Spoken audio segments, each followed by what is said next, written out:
All right, we are live. All right, y'all. Welcome to another edition of All Politics or Local America's number one political hip hop radio talk show. Y'all know if it is the third Friday, y'all know it is time for the Mayor's Forum. So, of course, coming up is going to be our beloved brother, Brother Mayor Raz J. Baraka. And then, of course, after him, we're going to talk with the city's historian. We're going to talk with Brother Julius Williams, one of our elders in this city of Newark, New Jersey. And I like what Junius Williams is going to talk about, man. He's going to be talking about the new museum that is being created in Newark. It is like a freedom museum, right? It is a history of the freedom struggles in the activism that takes place in Newark. Okay. So it's a product of understanding the notorious police precinct, very notorious police precinct that was notorious for in the uprisings of 1967, is being transformed into a beautiful museum that will really give a history of activism inside the city of Newark. So I'm really looking forward to the 7:00 hour with Junius Williams as well. And of course, 8:00, we're going to have Tanisha Fordham, and she is an artist and producing 12 Angry Men as a live theater in Newark. And Zai, do you want to speak a bit about that? Ed would appreciate this. Ed, I don't know if you remember the film 12 Angry Men. Classic Hollywood film from the 50s on the whole question of juries and all the loaded questions of racism, sexism, and fair trial and all of that, right? It's a classic film on the law, right? This young lady has done a reimagining of that film. She's done it to a play, 12 More Angry Men, and she's reshaping this around the crime of a black woman being killed by a white police officer. Right, and then she's breaking some ground because Newark is coming with a Theater in the Park series this summer. So she'll be talking about its opening and its run. And Newark hasn't had a vibrant community-based theater scene in quite some years. So this is very timely. Very timely. And what park is it going to be in, Zai? It's the new Mulberry Commons Park. Oh, okay. Wow, that's going to be nice. Yeah, groundbreaking stuff. Yeah, that's gonna be nice. And when does it start? Next Friday, which means now I'm doing the talk back for this. It means y'all gonna miss me next Friday. All right. Okay. I got to cover down on that. And what? So that's gonna be live in the park next Friday. Next Friday, next several weekends. Next Friday, Saturday, 7:00. 7:00. I don't know, Zai. We might go live out there, bro. You know what I mean? Hey, it'd be powerful, you know. Go out there and go live, brother. Yeah, we do. We've been live for the announcement of our little brother Doodall making his move. Yeah, right? That was good. That was some good live stuff. Yeah, so we know how to do that. So that's possible. We can go down there and go live. You know, that'd be powerful. That'd be powerful. All right, y'all. I see that the mayor's joined us. Peace, brother mayor. Hello. How you doing? Peace. Well, y'all know if it's the third Friday, y'all know it's time for the Mayor's Forum with our beloved brother Mayor Raz J. Baraka. And the J is for jump in when you want to, brother. What's up, brother? All type of stuff, brother. It's good. It's good to be on, man. That's for sure. Hey, listen, man, whatever you want to talk about, but brother, I gotta ask you a question, man, right off the bat. You talk about whatever you want, but yo, man, so what's up with all of this suppression with the vote, right? With black and brown people, them trying to change the laws before the midterm, and now they don't want to. You know, we had this big discussion about a week or 2 weeks ago about the filibuster. So, you know, I mean, these people are pushing back, and of course the Democrats are afraid to mess with the filibuster. You know the issues we have in Newark with our CCRB. I mean, come on, man. At what point, brother man, do we just keep it black, man? Like at what point do we do that?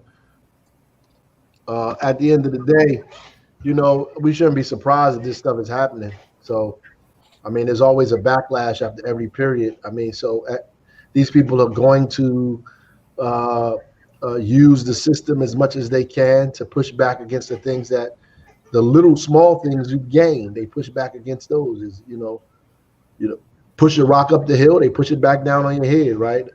That's what their job is. All over the country. Yeah, all over the country, that's what's happening. They're trying to roll back and repeal all of these things that allowed for Biden to be elected, for a lot of things that happen, nationally. So they're gonna do that, and we just have to be as organized, more organized. That's right.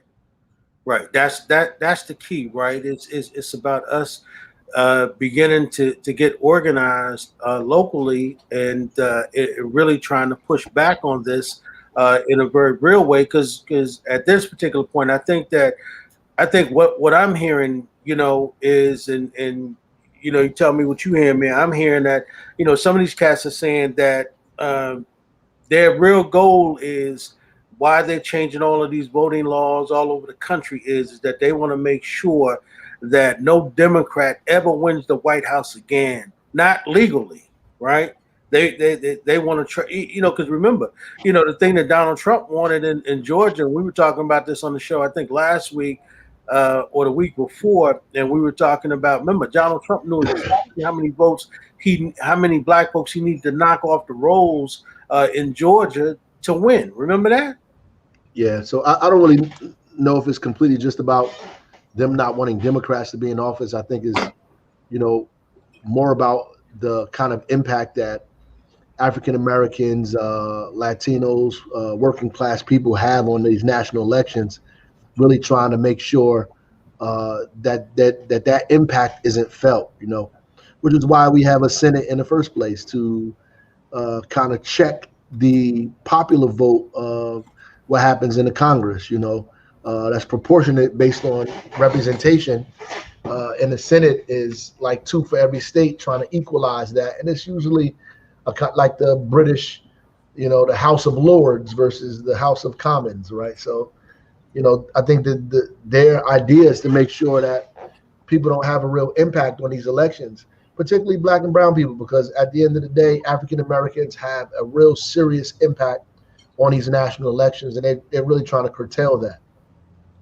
Mayor, when we're dealing with these elections and dealing with people voting, it seems that we often get excited at national elections and not at local ones.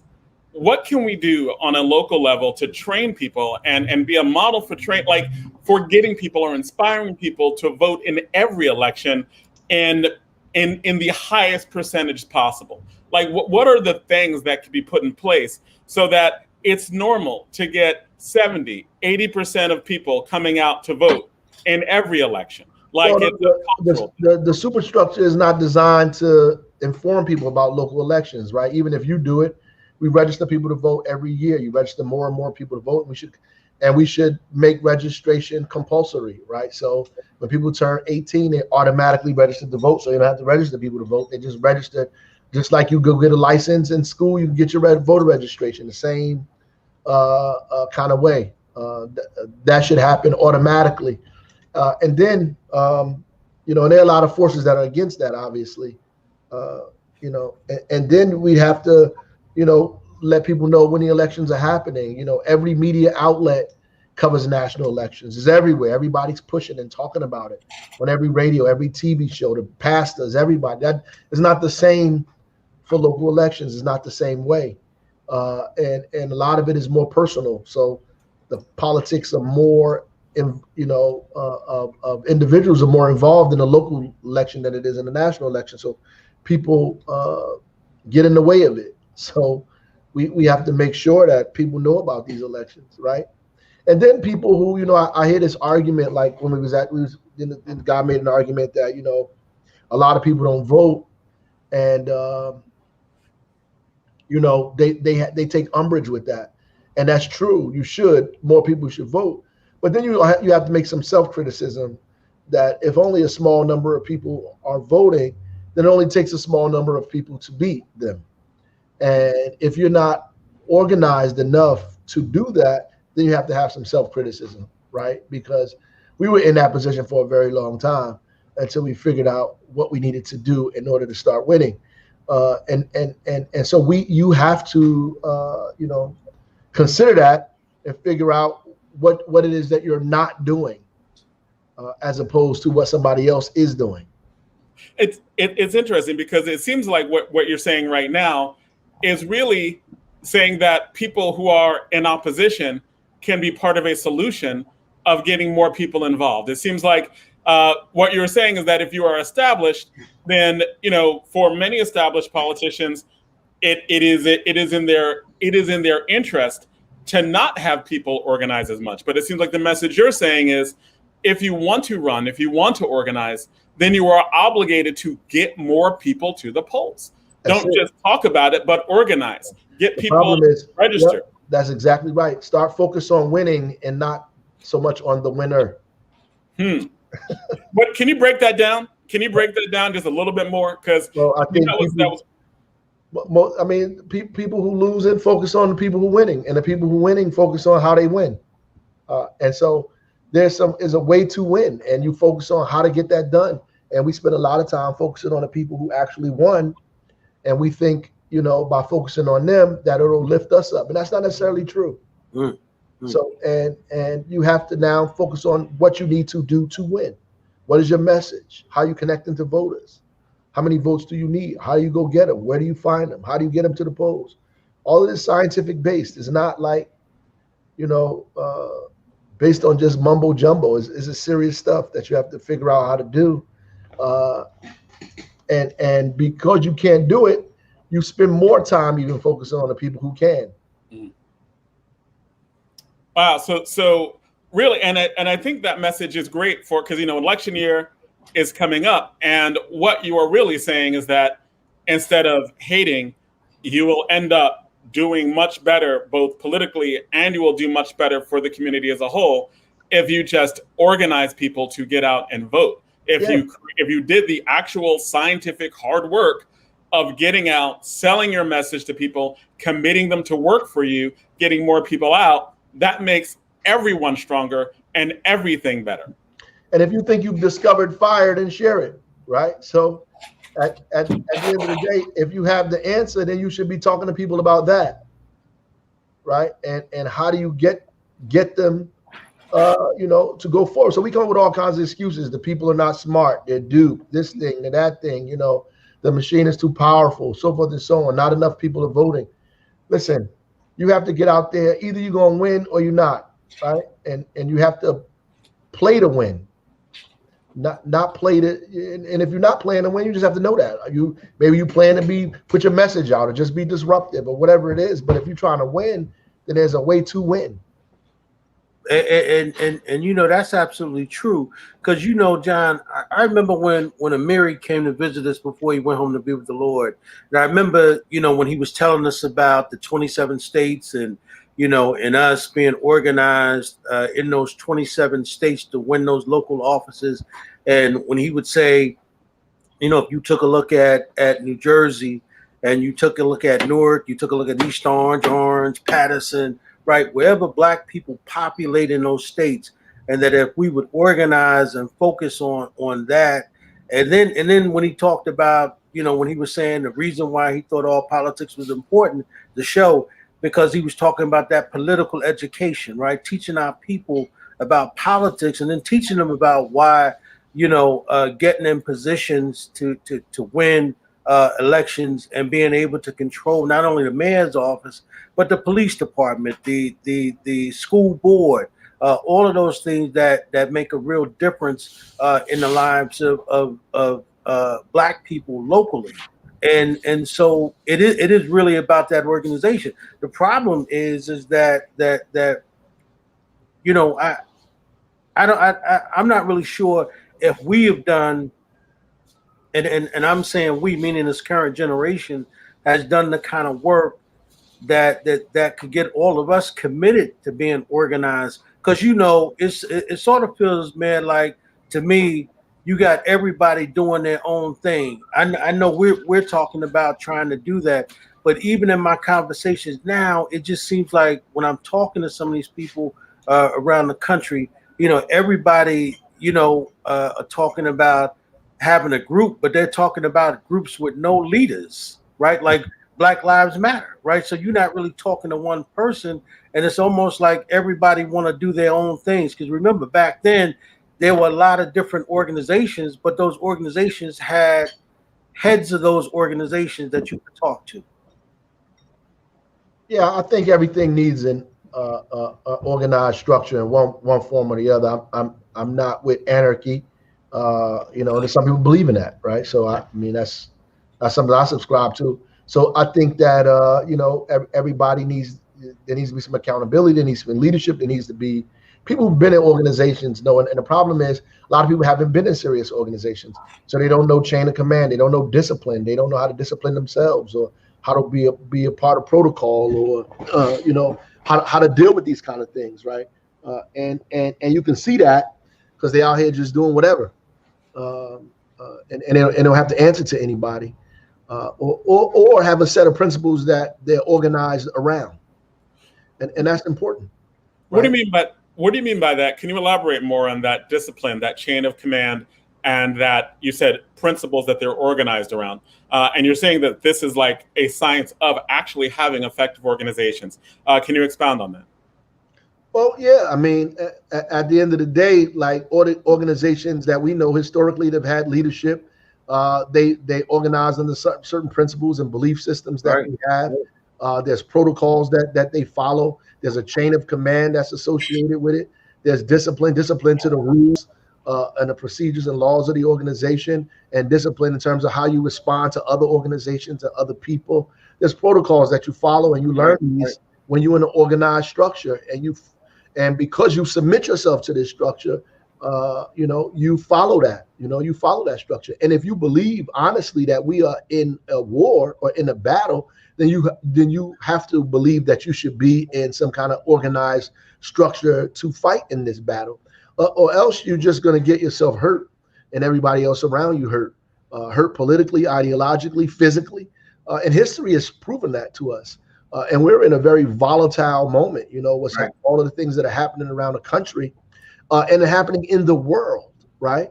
All the things that we see that are happening before us.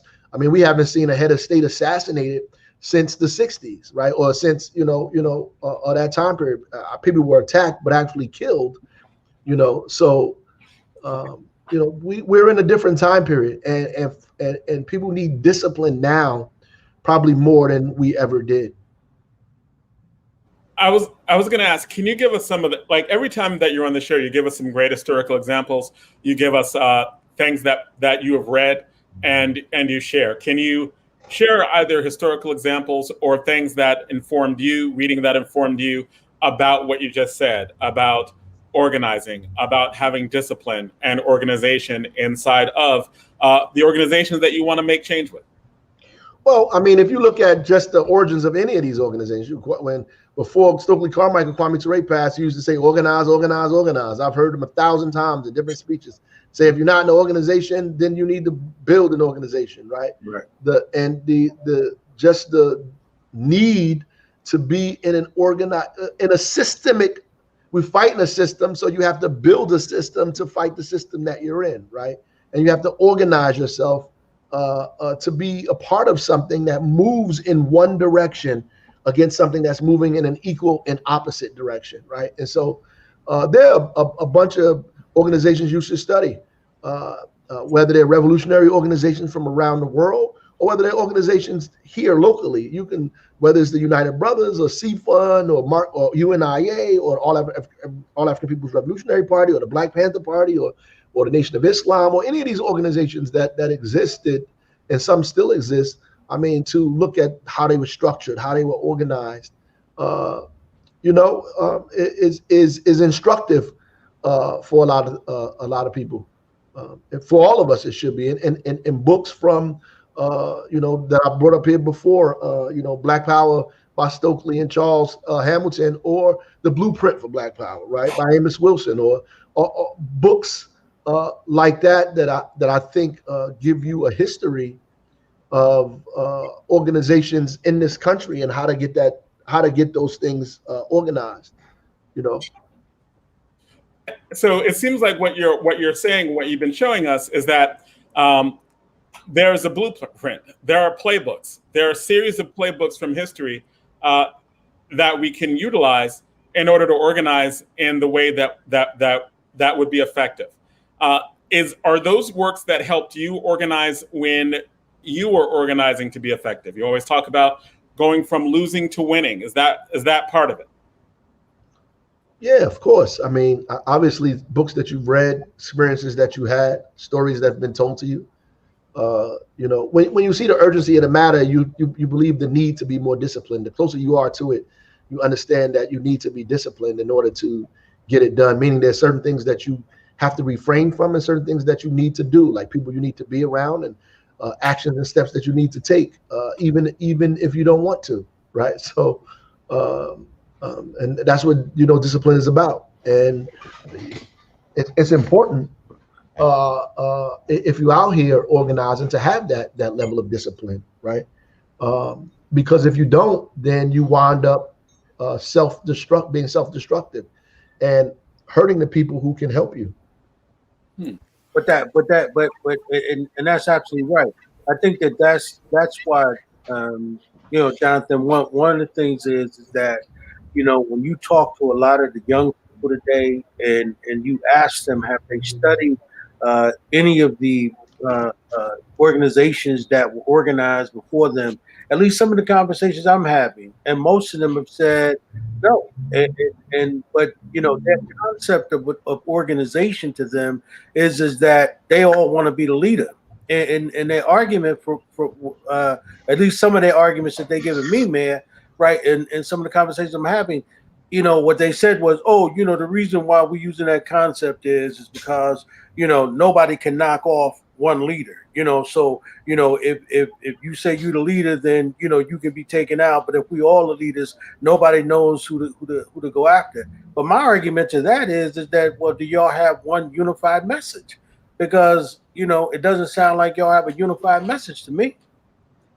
Even if you have that, like, I think there's a time and place for everything, and it may be a time and place to operate like that in the field, but then ultimately at the end of it, you need to identify folks that are in charge. I mean, it's just that's I mean, there is no government, no organization, no you know, national kind of movement around the world, international movement that does not have leadership.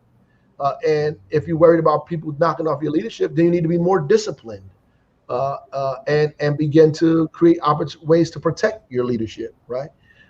That's important. And be able to create opportunities to build additional leaders to replace leaders that may possibly leave, either through people knocking them off or through old age. Because guess what? Leaders are going to go objectively or subjectively, right? There's nothing that you can do about it. It's just science. The new gives way to the old. And so you should always be creating new leaders. I mean, it's a fact. You can't build anything to defy, you know, the science of that, right? So old is going to give way to the new. That's it. And so you should be building new leaders. You can't like hide from it. So we're not going to have anybody in charge, so we don't have to worry about that. That's not realistic. It's not realistic. Right. And it's not. But you know, just like the argument that they give us when they say, you know, they say woke, we say conscious, you know, and you know, having and I'm struggling with that with some of these young brothers and sisters, right? You know, I was trying to, you know, tell them a group on I think on Wednesday, you know, when I asked them, I said, well, let me ask you a question. I mean, y'all got an organization, but, you know, tell me who the leader is. I mean, can I, you know, who structured it? Who put this together? They all said they were the founders. I said, so all of y'all founded this at the same time. So nobody came up with the idea. I mean, you know, do you have one meeting where, you know, I can, you know, come to the one meeting? No, everybody have a meeting. Wow. Well, the fear is people taking credit, and they don't want nobody to be in charge, and it's simply about the fact that we're all fighting to be in the front, and everybody can't be in the front. Right. Because there's more that you have to protect more than just the front, right? So there has to be leadership from the back. There has to be other kind of things that people do, and you have to be good at that. Like if everybody is in the front, who's actually doing the work, and you have to be comfortable with that. I mean, we're doing that work, because every position is work, and I think the value of people's work is what the issue is. Is the front's work being valued more than somebody else's? Everybody's work should be valued because it contributes to the whole part. The problem is we put a lot of emphasis on those folks who are in the front and not a lot of emphasis on those people who are actually doing work behind the scenes or doing other forms of work that's making the organization function. And without them, the organization couldn't function either. So it's important that everybody play their role. People are just not comfortable with the roles that they're playing, and so they're fighting to be in the front. And they just want the position. They're not necessarily prepared to do the job. That's a good analysis. That's a real good analysis, right? I mean, when you think about it, Zaid, what he just said, right? Because everybody, the reason they don't want to ID a leader is because they don't want to be in front, right? That's a good analysis. And so when you talk to them, that's exactly how they want to do the work and take the responsibility of being in the front. That comes with being in the front. That's right. Yeah. So I mean, that was a real good analysis, man. Thank you. So Mayor, let's talk about what happened in Haiti, brother. Yeah, I mean, to me, it's obvious. I just spoke to my mother about that this morning. I got to get my call. The reality is somebody came to the president of the country's home that obviously is secured, probably the most secured place in the country, on the island, and killed him and shot his wife. And I mean, to believe that this is by happenstance or like a result of just chaos in the country is naive and foolish, right? Obviously, something happened here and was sanctioned by people who sanction these things, right? And his president was assassinated. Whether you agree with him politically or not, that's what happened. And it just tells us that we're in a period now, a very dangerous and volatile period that the world is in, as we move through this pandemic. And that's, because one of the things I said, man, on the show, I think it was last week, we were talking about it, and one of the things I said, man, is that, I was talking with Larry about this. I don't think that anybody who's politically savvy or even politically aware really think that this brother was able to be assassinated, right, without the CIA or some secret intelligence knowing what was going down. Come on, man. I mean, that just doesn't seem possible to me. Well, whatever conclusion you come up with, the reality is the people who was protecting them was certainly involved in it. Absolutely. They just weren't there. There's no way to penetrate it that easily. Absolutely. Yeah. Right. So I mean that whatever people come up with, that's the most logical thing that we all can agree on that. Right. That those guys were obviously asleep at the wheel. And if that's the most secure place in the country, then we're in trouble. Right. It's kind of like when the Capitol was attacked on January 6th. Sure. The first thing everyone thought about was, there had to be some police officers involved in letting them in. And they were. Congressmen, that's right. People involved in letting them in. Like, you can't just walk into the Capitol. Like, you can't barge the Capitol and, that not be somebody on the inside helping you do that. Listen, external contradictions only become a threat when the internal ones become too antagonistic. There you go. What does that mean? Break that one down for us. Like at the end of the day, whatever is happening on the outside becomes more effective based on the thing that you're fighting with internally, like the chaos and the conflict that's going on inside of an organization or country or person. those conflicts become more heightened, more antagonistic, more dangerous, then it's easier for external forces to get in and destroy you. And history has proven that, like, over and over and over again. From our movements here to international movements. Oh yeah. And the last time we were together in another setting, we were talking about the lessons of what happened to the late great Maurice Bishop. Yeah. You know, the internal contradiction got out of hand, and a beautiful emerging experiment in democratic socialism was upended in a violent way, in a way that ultimately led to an invasion of a country no bigger than Elizabeth, New Jersey. That's right. Can you break that down? Because most of the listeners probably have no idea who Maurice Bishop is, or what was going on with Maurice, or people don't even know what country you may be talking about. Grenada. Can you break down what happened with Grenada? Right. Can you break down what happened with that? That was in the 80s. Yeah, in the late 1970s, this small island out organized in a mass way a corrupt regime in a revolution that was for the most part nonviolent, right? And ushered in this incredible experiment of both Pan-Africanism and socialism that was really exciting, right? When that took place, this tall, articulate, handsome young man, you know, making this call and making these ties to Africa and whatnot. Power structure in the United States wasn't feeling it, right? You know, regardless of who's in the White House, Democrat or Republican, they weren't feeling it, right? Because they also looked at this young man, you know, being close to, and this will come up in our discussion at some point, either this week or next week also, too close to places and spaces that are of a very different orientation, like Cuba, okay, right? And not speaking Spanish, but speaking English, right?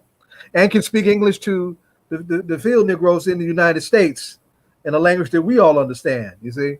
So so it was you know, even though it was on the ground, beautiful, even though it was overwhelmingly accepted in a very warm way by the international community, you know, the power players in you know, that in this world as we know it, we're not at all happy with it. So even though it had this broad acceptance and this vibrance and whatnot, there were some disagreements within that leadership camp, right? And none of us on the outside realized how sharp these disagreements were.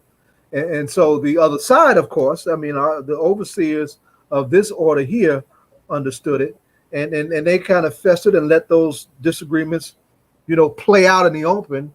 And you would see Maurice Bishop be assassinated, not by some outside force with ties to the United States, but an attack from the left, from within, someone close to him, Bernard. Yeah, it was an attack. And to break this down, right? Like, because you're breaking something down about the Grenada invasion that I actually didn't get. So what happened was an attack from the left? Yeah, it was an internal disagreement within that leadership camp, right?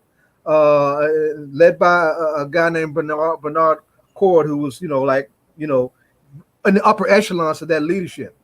And he actually, you know, orchestrated an internal attack on Maurice Bishop that ultimately led to Maurice being killed and several of his cabinet being killed. We know the great journalist Don Rojas. We ought to have Don on sometime. Yes, right? Absolutely. Because Don is a survivor of the betrayal of the New Jew movement, right? Don barely got out with his very life because when this force took over, even though it claimed to be more politically correct and more politically advanced, as it moved in a way that was ultimately anti-democratic, anti-socialist, and fascist, right? And as it did that, of course, the powers to be here saw the opportunity to upend the entire thing.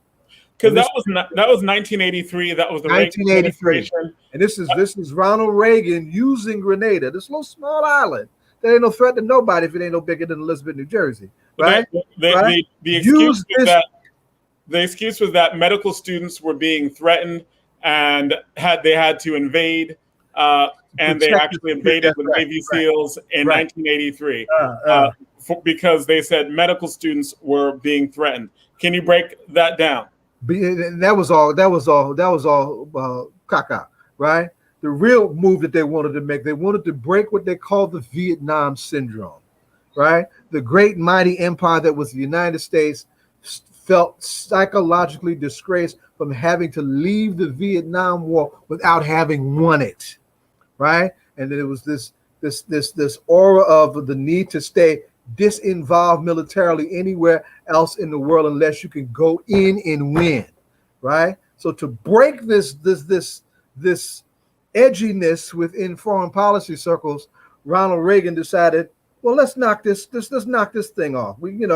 These folks are fussing amongst themselves, right? They're talking that commie stuff and whatnot. They're close to that Fidel Castro. Let's knock them off, right? Then shortly after that, they would attack Panama, right? Right.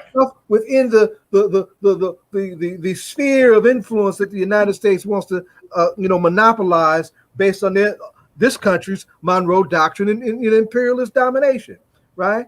And so it was then shortly after that you would see its willingness to consider other military adventures in other places.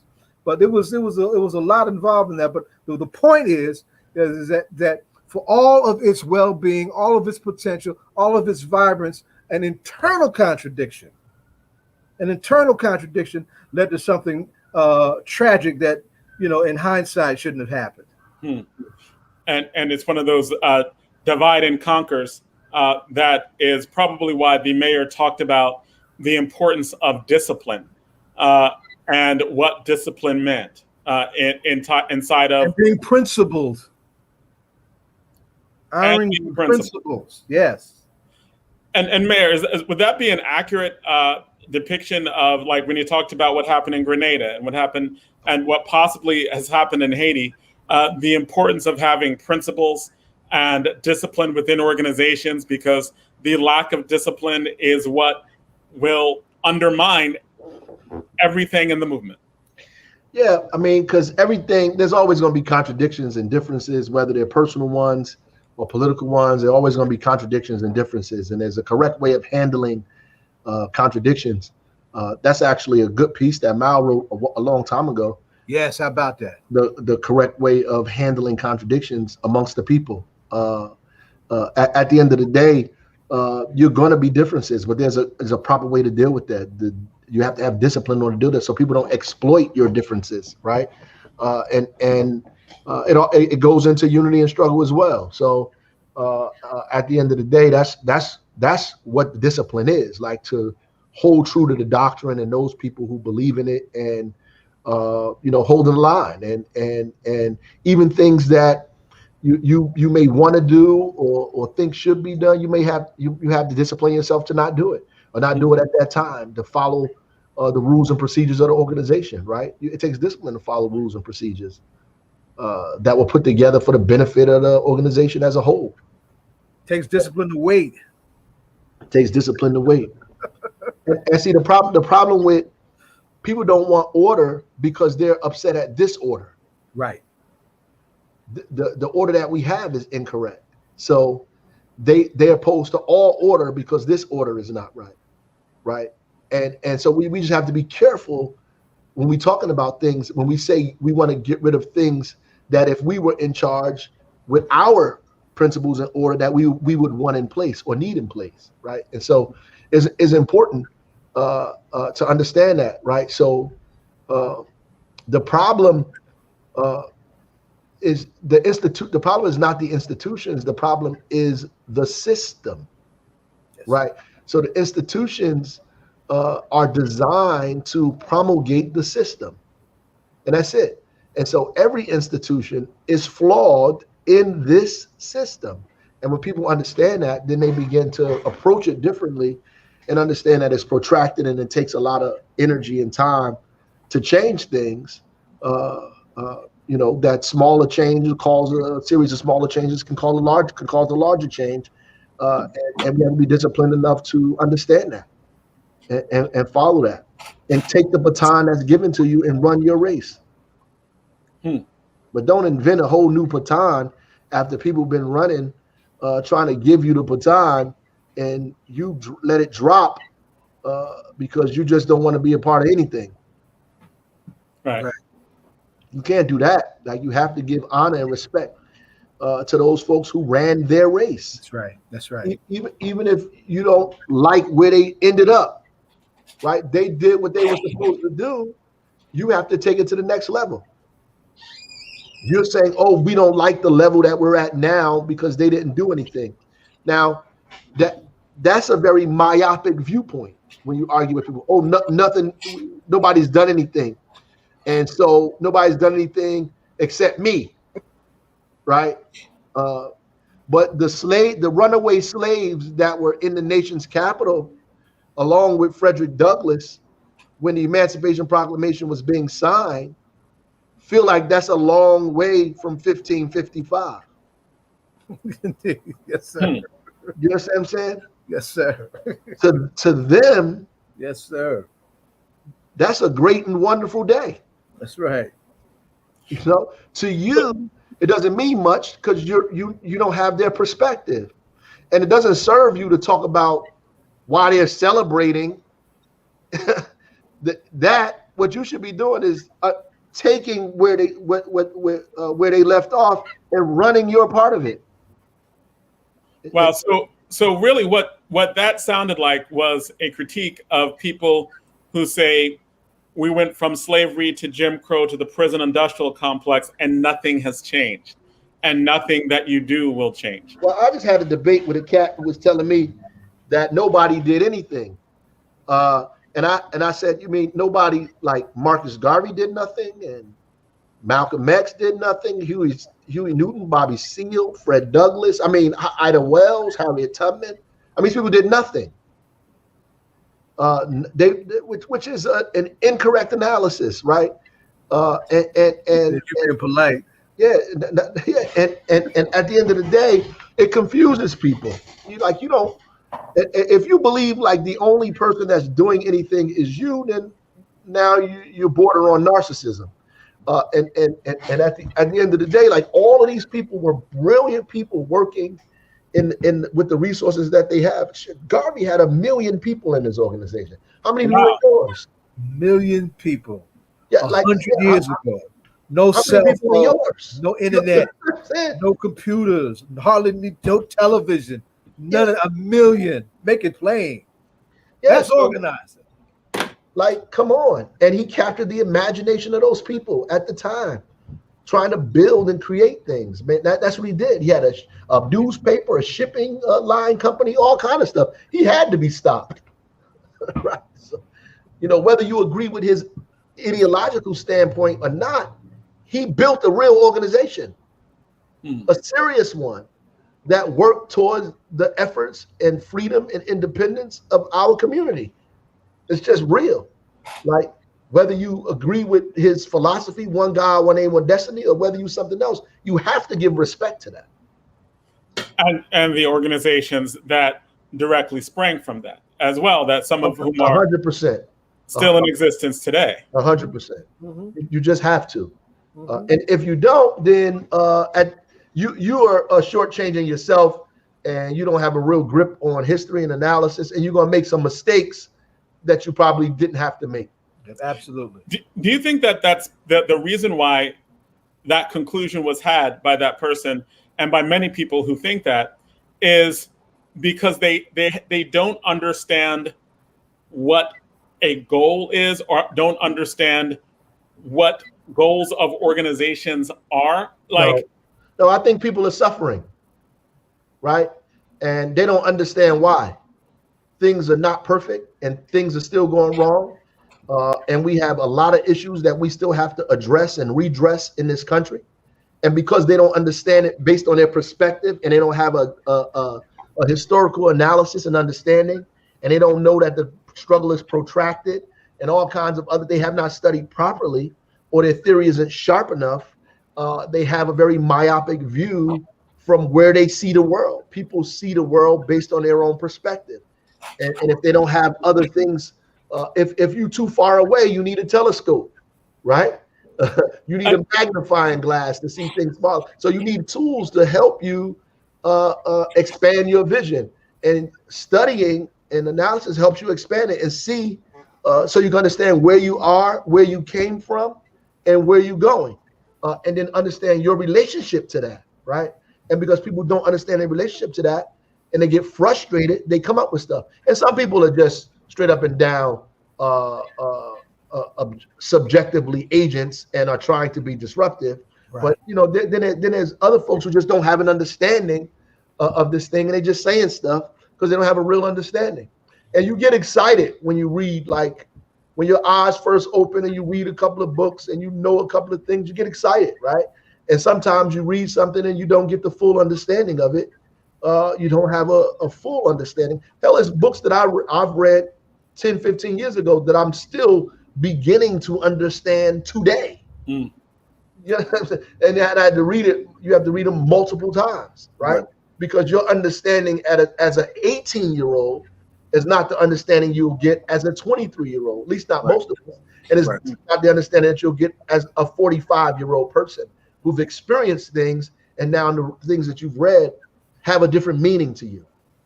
I'm going to give a shout out to Rutgers debate coach Elijah Smith and asking you this next question. It's related to what you talked about, protracted struggle. Can you break that down? We were having a conversation, and he was trying to find the words to stress that. And people, it was like, what are the people who talk about that our struggle is over many, many years, that it's over generations, that there's a certain level of understanding that we have to have. Is that what you meant by protracted struggle? Can you break that? Yeah, that's what the word means. That's exactly what it is. Drawn out, long. You know, it takes time, you know, to change these things. That's just scientific principles, man. It just takes time. I mean, we didn't get this way overnight. It took time for them to build and create this machine that they have here that is impacting the whole world, right? And it takes time to steer this machine in a different direction or do something different, right? So it's protracted, and our lifetimes may not be long enough to see the exact changes that we need, the end change. But there are some things that we can see changed in our lifetime, and we need to work to get those things done with the help of other people. And so it takes generations. That's why people pass the baton, right? The end of slavery ultimately was not going to give us the freedom we desired, though people thought so then. What is the difference between what you're talking about in terms of protracted struggle and an incrementalism of complacency, right? Like some people, and I know that you're a criticism of that, some people are like, well, you know, it's going to take a long time. We need to wait. What is the difference between that and what you're talking about as protracted struggle? Gradualism is not protracted struggle. Like gradualism says that we have to take tiny steps, right? You know, because what we asking for is too big.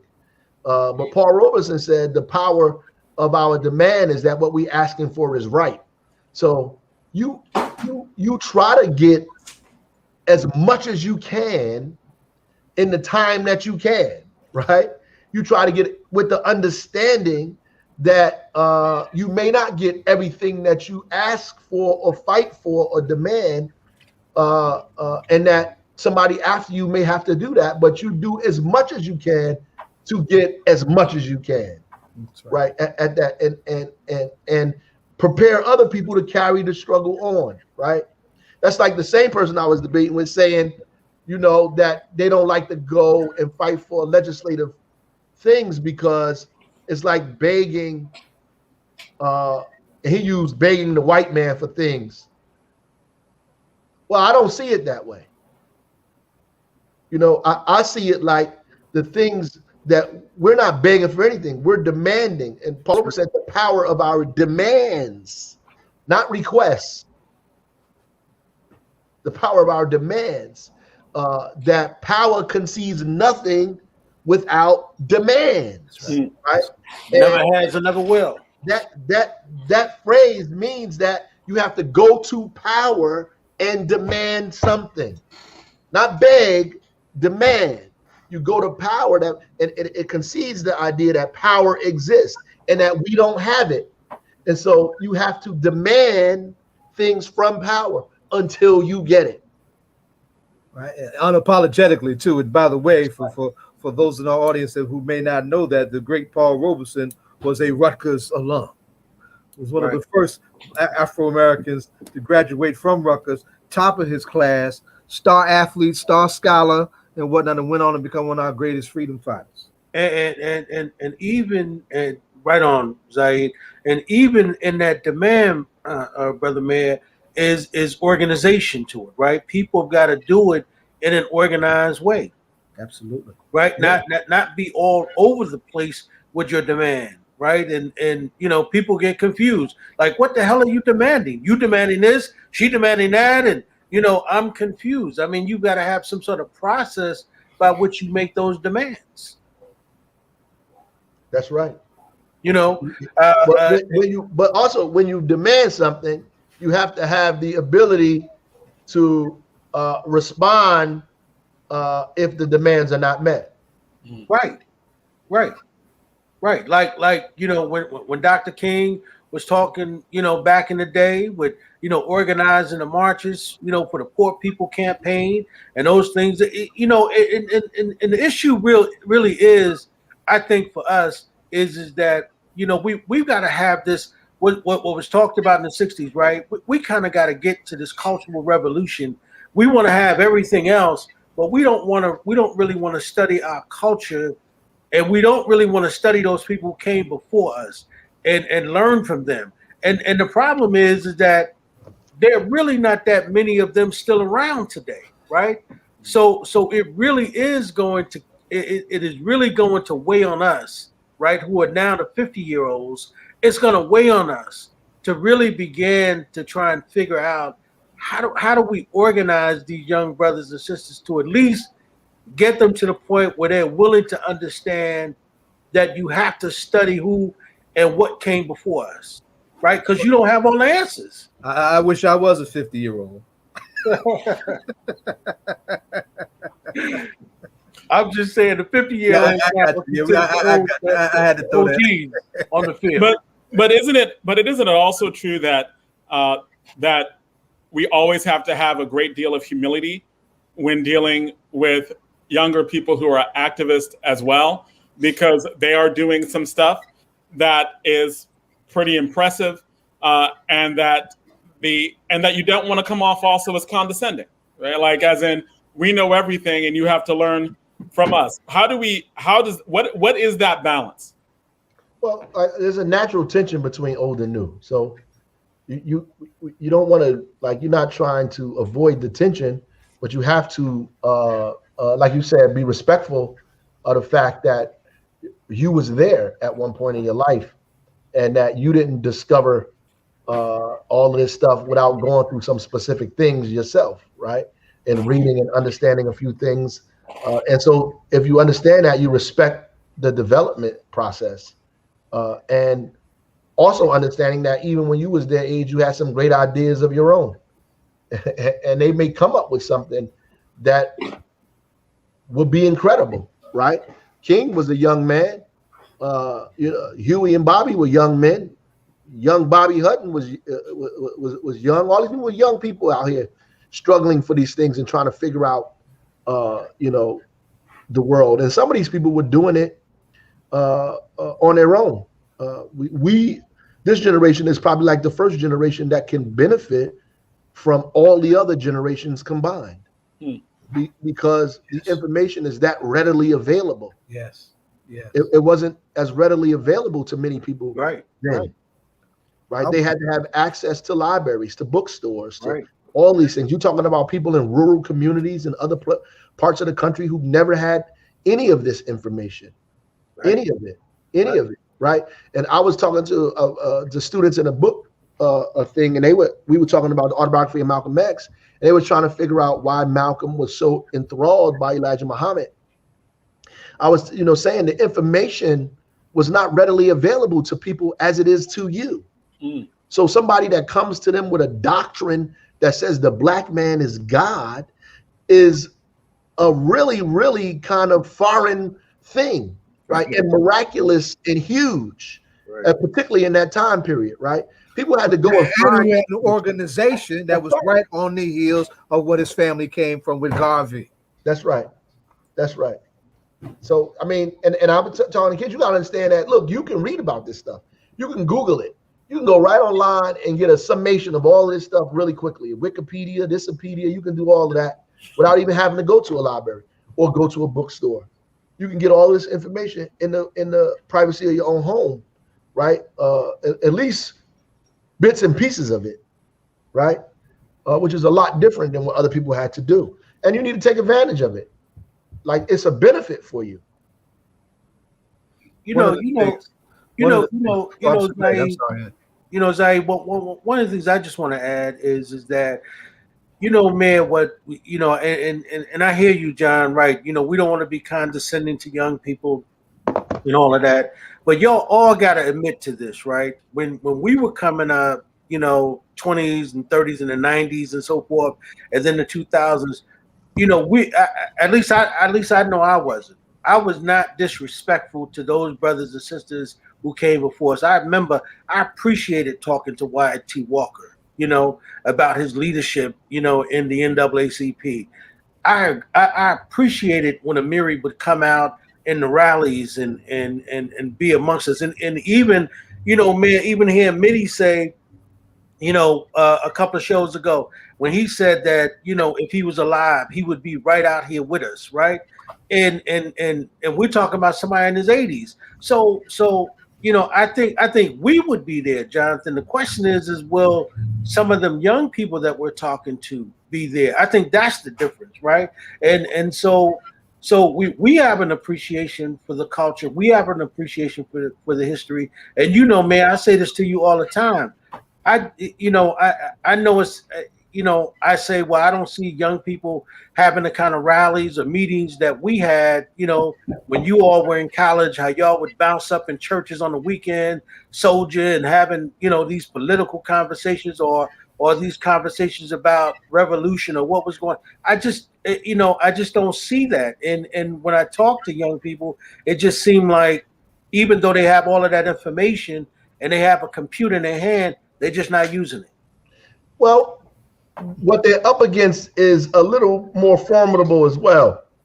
Like, the internet is just not an open thing, They flooded the internet with a bunch of foolishness.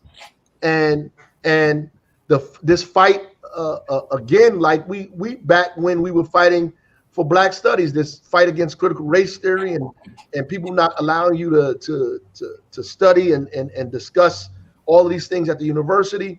They're up against a more formidable kind of opponent in terms of how organized, because while access is given to people to do the things, your enemy has the same level of access, if not greater. So they've used it to the point where they've inundated our community, our thoughts, and everything else with this kind of backward stuff, and we have to push back against it, right? More people are on the internet attacking the leadership of Black Lives Matter than they are trying to figure out how to move forward with the things that Black Lives Matter won. Right. And that takes larger discussions, and people organize those discussions, right? And we have to encourage young people to do the same and use these tools that they have at their disposal to do that. Look, moving fast. These people moving fast. Yeah, they're moving fast. They're not waiting for us. And they got a lot more unity than we have on our side.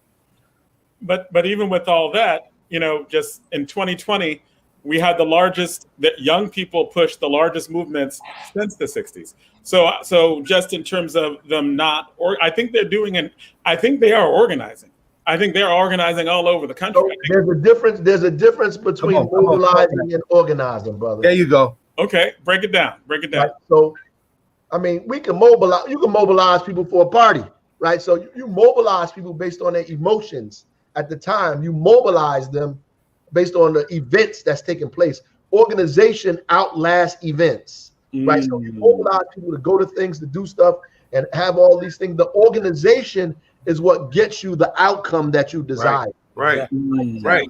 There's a situation we just had to the mayor's point, is that there was this down in Mount Laurel, this bold, unrepentant racist that was just going around disrespecting people and whatnot. And he challenged the community to do something about it. Well, he didn't realize that there were some folks in the community who were part of the Black Lives Matter movement, and they did something about it. And they surrounded him, and did this big thing. I said, well, the task now, where do we go from there? Yeah. Right? They mobilized to isolate that racist, which was powerful, right? Just like we mobilized that some with all those protests, right? But now we got all these other frontiers where we got all this right-wing opposition to the very things that we're trying to put in place. Where is the organization, right, to be able to move on that stage through those phases and to take us to where we need to go, to see it through.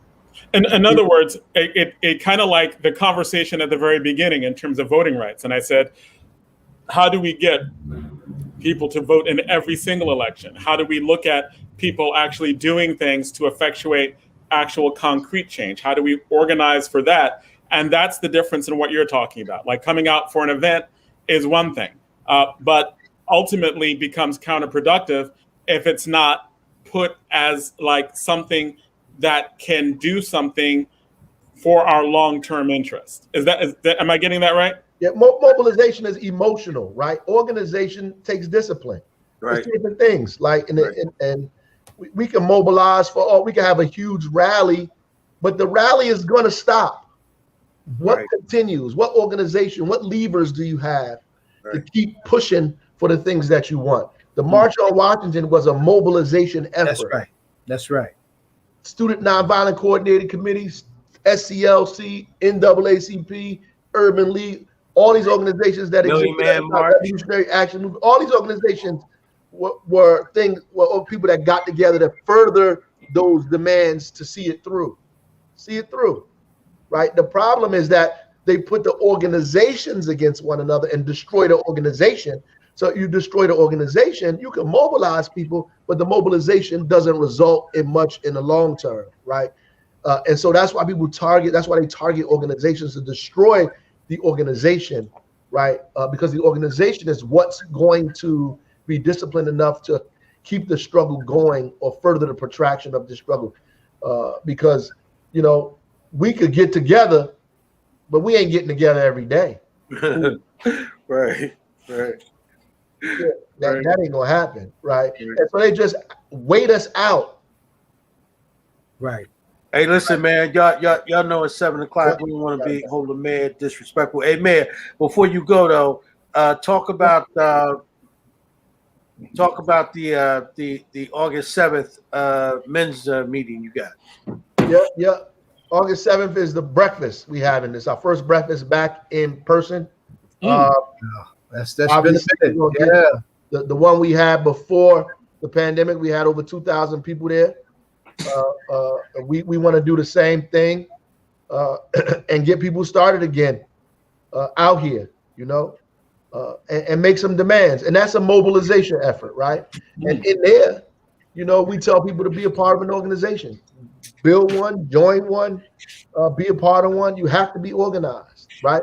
Because organization takes discipline, and there's no such thing as a one-person organization. And that's for somebody particular who said to me, "I'm my own organization." Wow. We know you. We know who you talk about, and there's no such thing as that. But it defies the whole logic of what organization is for. Yeah, organization is that's right. And Mayor, that's gonna be August 7th, right? Yes, sir.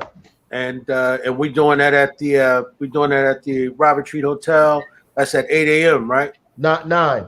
9. Okay. Yes, and yo, man, I'm looking forward to it because the last one we had, man, I gotta say that was off the chain, brother. That was packed.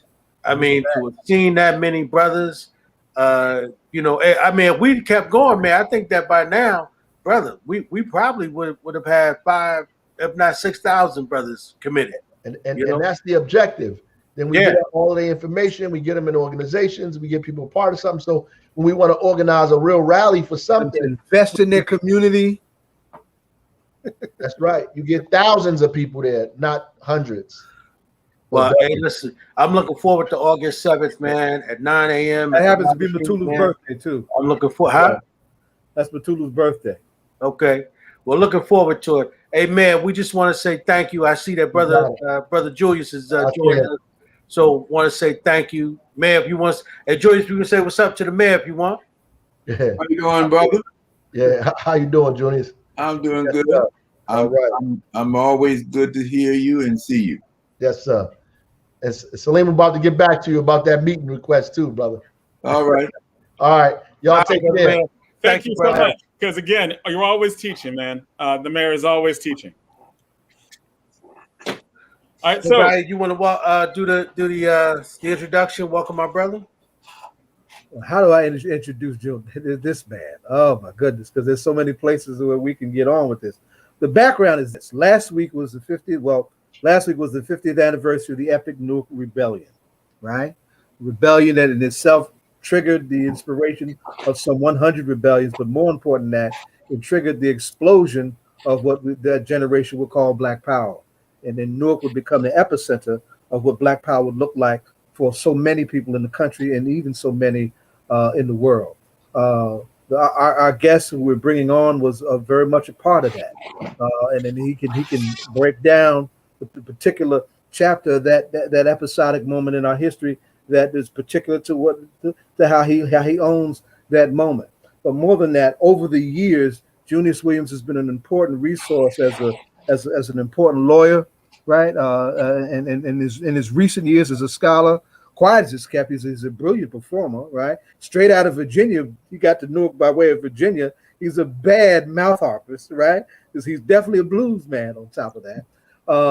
But in recent years, Julius has been given the task of being the city's official historian, right? And out of so many years of struggle around the question of police abuse that was the trigger for the epic Newark rebellion, we are actually taking the space that was considered by many a house of torture, right?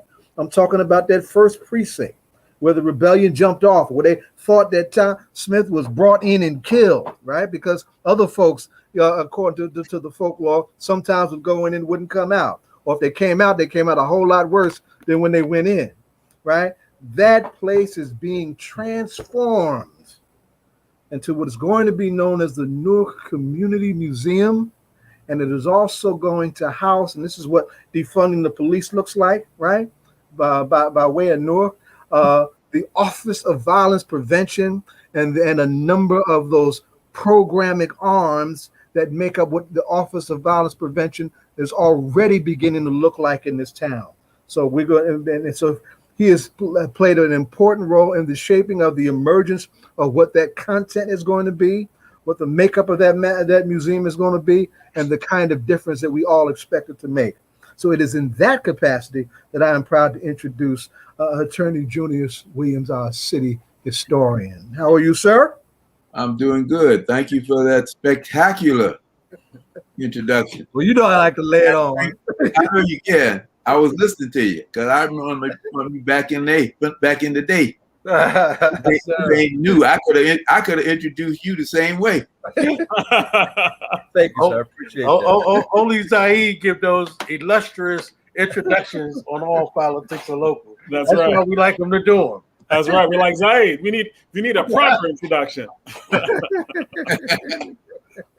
And you have to thank the mayor. Absolutely. For that latter part. The segue is beautiful. Yeah.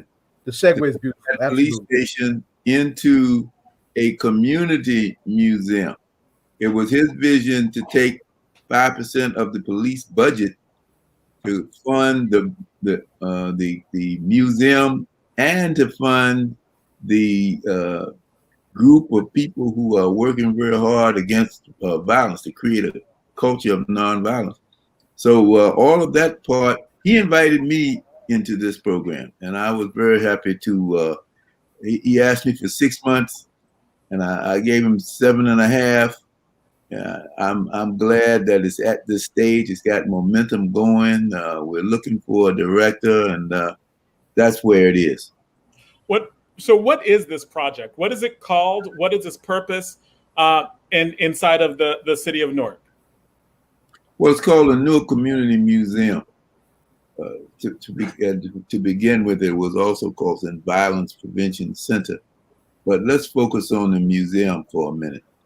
The mayor said, we're not going to talk about getting rid of the police. We need police. But what we need to have is an understanding that the police are not going to take care of the situation that is in Newark right now all by themselves. The situation of violence. Violence prevention has to grow from within the community. So that's where the violence prevention team comes in. Young woman named Lakeisha Gure has been doing a good job with that, and her staff continues to grow because under the agreement with City Council, the money as the money for the police grows, so does the need for additional social workers and community workers to go out in the street and talk to people, and not only calm people down, but to get them to see that there is an alternative. And that's where the museum comes in. We're collecting the memories of when things were different, when we were out there in the street, not killing each other, but helping each other to develop the kind of organizations the mayor was just talking about. Newark is an important place because of the kinds of organizations that we had, the kind of individuals who made up these organizations, and the kind of things that kind of projects we took on to make Newark a better place. So that's what the museum will be. It will be a collection of memories and, more important, stories that people can relate to. And if people can understand the stories of how we became great, then they don't have time to be fighting and killing each other. And when is it scheduled to open, Julius? Do you know? Well, probably not until the fall of next year, because the building has to be completely rehabilitated, with possibly an additional new portion too. But certainly it has to be rehabilitated. It's going to house the violence prevention staff and the museum staff and the museum itself.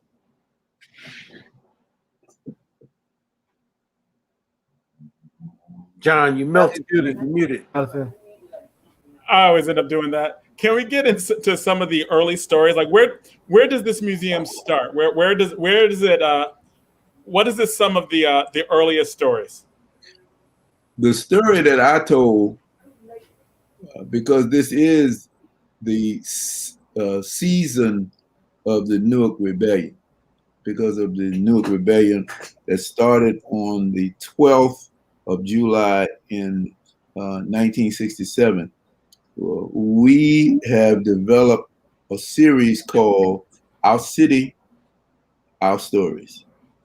And we interviewed 18 people, including the mayor's mother, to talk about their recollection of the impact that the rebellion had on them and the impact it had on the city. Fascinating stories. Fascinating stories. At some point, brothers, I will make sure you all get a copy of that. Let me write that down right here, because it is finished. And I'm just going to send it to Zaid. Is that on video? It is on video. Okay. And it's 18 minutes. It's 53, 54 minutes, the whole thing.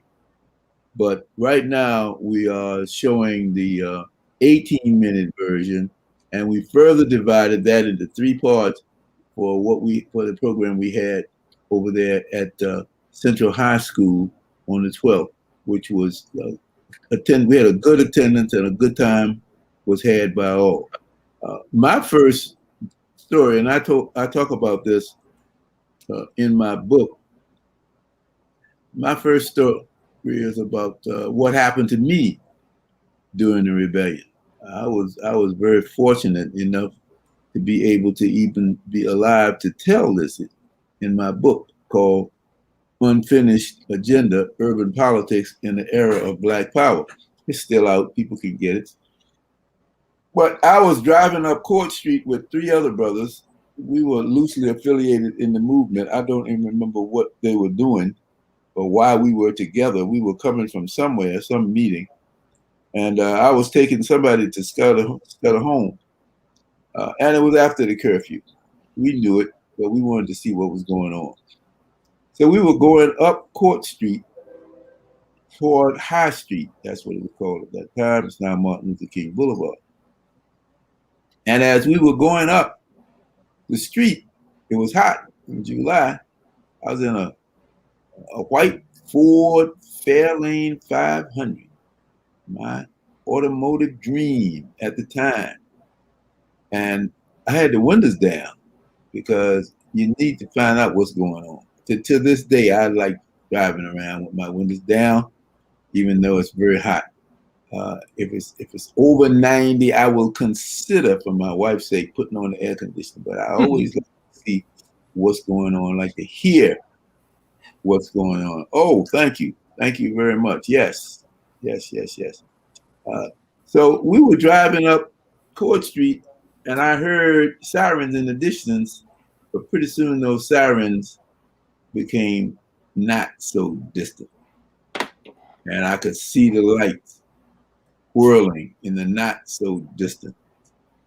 So I said, oh, because we are in deep.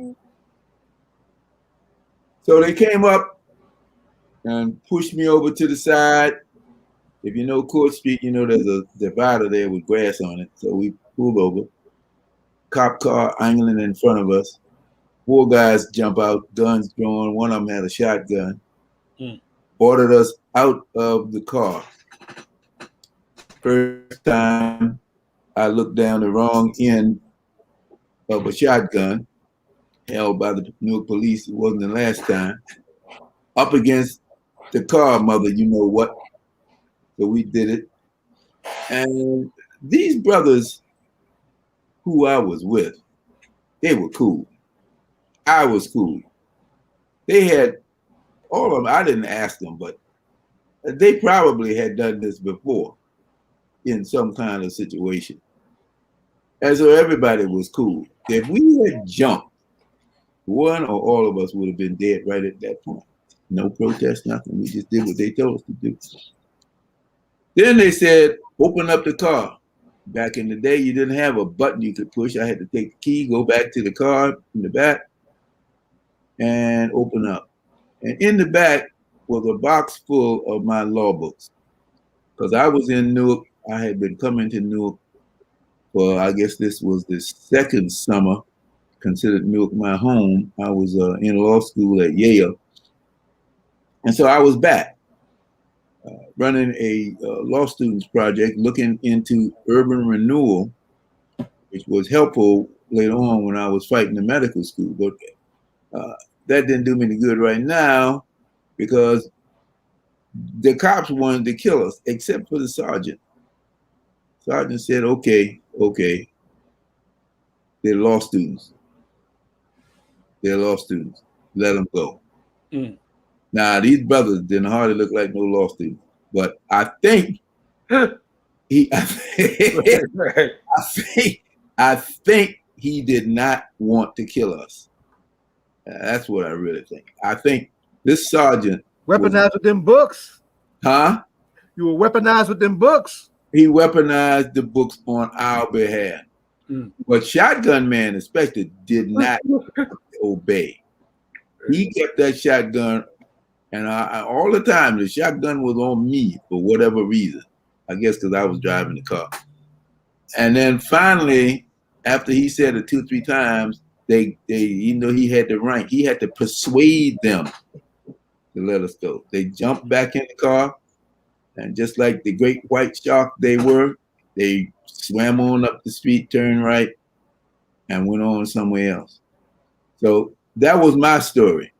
And we have other stories. We had people telling stories that I hadn't heard before. People were telling stories about their own lives, what they saw, what had happened to them. So that's in the first series called Our City, Our Stories. Now we're going to do other kinds of topics because Newark is more than just quote unquote the rebellion capital.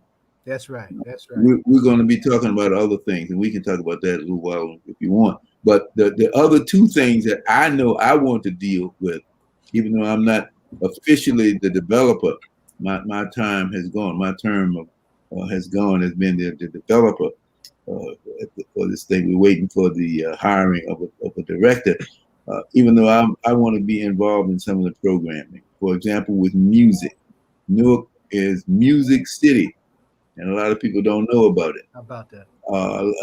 How about that? The black businesses that need to be talked about. The black business phenomena in Newark, right there on High Street, where you had different business men and women who had such track records of promoting and developing their own entrepreneurship. So that's what we're talking about. And Brother Julius, can you speak to some of the jazz clubs that used to be in Newark back in the day? Oh man, I wish I could. You know, my mind is slipping, but there was Sparky J's. There was Mr. West had jazz. I remember playing in Mr. West, and all kinds of people used to roll up in there, and that was relatively late. Then you had the Key Club. Key Club, yeah. Remember the Key Club? One time, Rasan Roland Kirk was playing in the Key Club, and he walked across the street with his band, still playing, and they went into Sparky J's. What was Sparky J's called before Sparky J's? I don't know. Anyway, hey, John, Google that, John. Because I was like, "Whoa, Sparky J's! Wow, you're teaching me about Sparky J's for the first time." My stepfather loves Sparky. Oh yeah. Well, there's all kinds of. The best source of that is Barbara Kukla's book. Barbara Kukla listed all of them. Barbara said she couldn't get that many photos, but I know there's some photos out there that we don't have. That's my next big project. And then, of course, there was the music that was associated with the churches.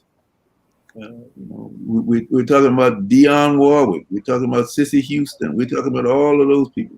So who are in various places. We're talking about my old church, Greater Abyssinian Baptist, where there was tremendous music. So we're going to get together and maybe ride around and visit some of these sites and talk about that and put together a musical drive along, if you will. That's one of the things I want to do with some very important people. So I'm not going to announce that, but I'm working on that one in my mind. Sparky J's was originally called the Cadillac Club. Yeah. Wow. Yeah. Wow. You computer. Wow. That's good. Yeah. Y'all try to be I didn't even know. I didn't know what Sparky J's was. I didn't even have. But that goes back to the earlier conversation with the mayor saying that there's so much information at our disposal that most people did not have in previous generations. Don't know. I saw so many, including I saw Dizzy Gillespie down at Sparky J's. Linda, like I said, I'm not good with names anymore. I was sitting there having a drink with my wife, and next door was Linda. What is her name? But anyway, somebody said, "Linda, come on up and sing a song." I said, "Wow." She was just sitting there, unassuming, having a drink. You talking about Linda Jones? Hypnotized? Linda Jones, yes. She got Newark roots. Yep. Mm-hmm. But that's the thing, right? Like, because I can remember as a young man, it seemed like there was music, jazz playing all over the place in Newark when I was young. Yeah. And what's funny is, John, is that particularly when we were studying coming up, man, in college and undergrad, graduate school, law school, you remember we would listen to John Coltrane, right? Listen to jazz. It just seemed like that history, we just don't, we're not really talking about it, and really not talking about how important Newark was to that culture, right? Mm-hmm. And then to talk about all the great jazz artists who came from Newark. Mm-hmm. That's true. I came to Newark in 1965. That's 2 years before the rebellion. And by that time, the jazz clubs, the great jazz clubs, were dying out for whatever reason. Economics, politics. A lot of it had to do with urban renewal, for example. The places where the people who used to go were just urban renewed out of existence, or the people were moved so much so that the clubs had to go because there wasn't anybody around anymore. But all of those clubs that were in the Central Ward, most of them were just taken away, and that's that was the outcome for many places in the United States. I look at Detroit, and you look at all of the urban renewal and highway displacement that took care of Black Bottom. Detroit's another great music city, and a lot of that was just urban renewed and highwayed out because white people wanted to take the land for money, or in the case of Newark, just to take it and let it stay vacant to keeping us from having a place because we were the majority, and the majority was increasing, and they were trying to keep the status quo for a little while longer. Anyway, what I remember, Brother Julius, about those jazz clubs. I remember I used to play saxophone in high school, and I remember how they used to let you come in and jam with them. You know what I mean?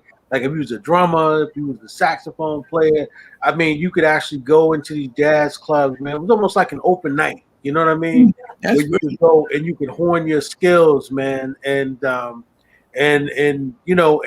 that really increased my appreciation, not only for my elders, but it increased my appreciation for the music, right?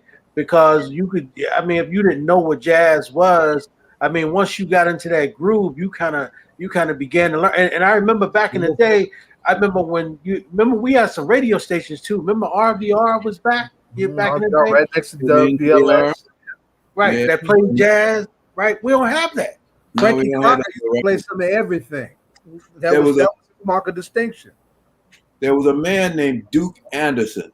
Yes. Who became one of my music teachers. Duke Anderson played piano, and he had been instructed by the great Art Tatum, piano player. Art Tatum was the god of jazz piano. To Duke Anderson. And I was just in awe of the system of learning music that Duke had. I still have that little piece of paper around showing you how you can organize the chords so that you can remember. And he said, I got that from Art Tatum. And all of that. One of my great musical memories was I had my group called Return to the Source. Yes. And I do vocals and play harmonica. And we had some great musicians. But one day I said, I'm going to ask Duke Anderson to sit in with us, to play with us. Not just sit in. He got paid. And we played in all of the high schools in Newark. And we did blues, gospel, jazz at that time. Now, one of the great moments, and I can tell this, I told this in the book, we went over to Southside High School, which is now Shabazz, and the place was full. Auditorium was full, and Mayor Sharp James was there. They had him to come in to do kind of an introductory speech and to recognize that he was the mayor. And Sharp said something that was just not appropriate. It made him seem like he really thought that he was talking to some dummies or something like that. And the people booed him. It was like a great wave of boos that came from the back and came up to the front. And I said, "Oh Lord, are they gonna boo us?" We got up. So we got up there, and from the moment we sang our version of "Lift Every Voice and Sing," we had them. We had them. It was the power of the music. And Duke Anderson was with me on that gig. I appreciate him and all the things that he taught me, because there are two kinds of harmonica. One is the blues harp, which I can always kind of have. My blues memory allows me to do that. But then there's another harmonica called a chromatic harmonica, which is like a little piano, all the sharps and flats. 4 different ways to make one whole play a note. That's the short version. Very difficult. So I was learning about these chords and stuff from him. I used to take lessons from him. So I will always appreciate him. And he came from that era of when Newark was great with its music. Do you think, Julius, that, you know, and I'm not necessarily saying maybe it won't happen in our lifetime. Do you think Newark will ever recover its greatness around music and art the way it did back then? Well, it has already done that with visual art. My wife, for example, is a visual artist, great visual artist. And there are a lot of other young people like her and younger ones coming behind them. Music is different for one important reason. They don't have music in the schools anymore. They don't have music in the schools. I grew up in a family of musicians. That's the story that emerged to hip hop. Was the band director in Armstrong High School in Richmond, which is where I grew up. And my father could predict the size and the I don't want to say the value, but the proficiency in the band to come to high school, because he was also teaching in the elementary schools and the junior high school. He was like an itinerant music teacher. He went from elementary to junior high to high. And he could tell how big his band was going to be. And he'd have to worry about, he'd have to go recruit some more students at the elementary stage. But they were always there and ready, and the instruments were there. They weren't as good as the white folks because of segregation, you know, but they were instruments, and he could teach them. And that's what made music so great in all of these cities, because people who grew up in Newark, they had an opportunity to learn how to play instruments. Our young people don't know instruments. Well, they don't know what a clarinet is. They don't know what a saxophone is. They don't know what a trumpet is. They don't know the sound that each one makes. I try to talk about music, and I say, "Oh, listen to the bass." They have no idea what that bass sounds like until you actually pull it out and let them play, let them hear it.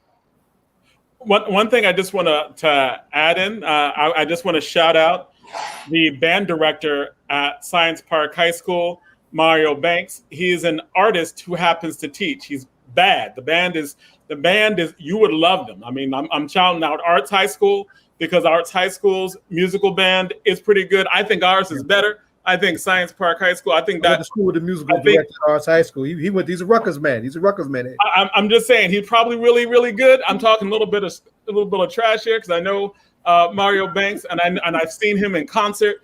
And I turned on Good Morning America one morning, and he's playing for Fantasia, right? Like Fantasia singing, he's playing. I was like, yo, that's our band director. And every time he throws on a program, these kids don't sound like high school kids. His jazz band is I would buy their CDs. I love jazz. I would buy their CDs. So I definitely, you got to hook up with the musical people who are in our schools right now, because they are bad. I mean, they are really, really good. I think in that seeds are being sown. Well, I agree. I've heard that, but they are good, but it's the exception and not the rule. You can't say that's true in all of the high schools. Some of the high schools, as far as I know, don't have bands at all. And if they do, they have brass bands. There are very few woodwinds, and until you get a complete sound of music in your head. And the other thing is the reason hip hop is so prevalent is because there aren't musical instruments for people to play, and so the music that's within hip hop.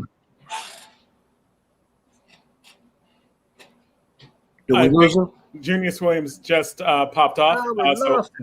We lost him for a second.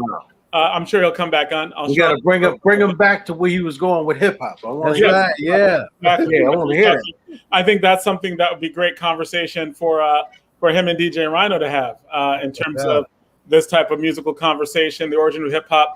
Marcus Reeves talks about that in his book about hip hop. One of the best books on hip hop I think I've ever read. But Mr. Williams is back, and we'll let him continue from where you were. You were talking about hip hop and instruments. Right. I mean, people don't have instruments to play. It goes back to the era of slavery, enslavement, when in certain places, like in New Orleans, the French were much more liberal slave masters than the English. So Black people were learning all kinds of instruments. I mean, you had Black people playing French horns, trumpets, violins, guitars, as well as the percussive instruments. There was a place called Congo Square, which, by the way, they're now trying to get rid of. My friends down there writing me and telling me about the war they were waging down there to keep Congo Square. The slave masters used to let the enslaved Black folks off on one day to go do what they wanted to do in Congo Square.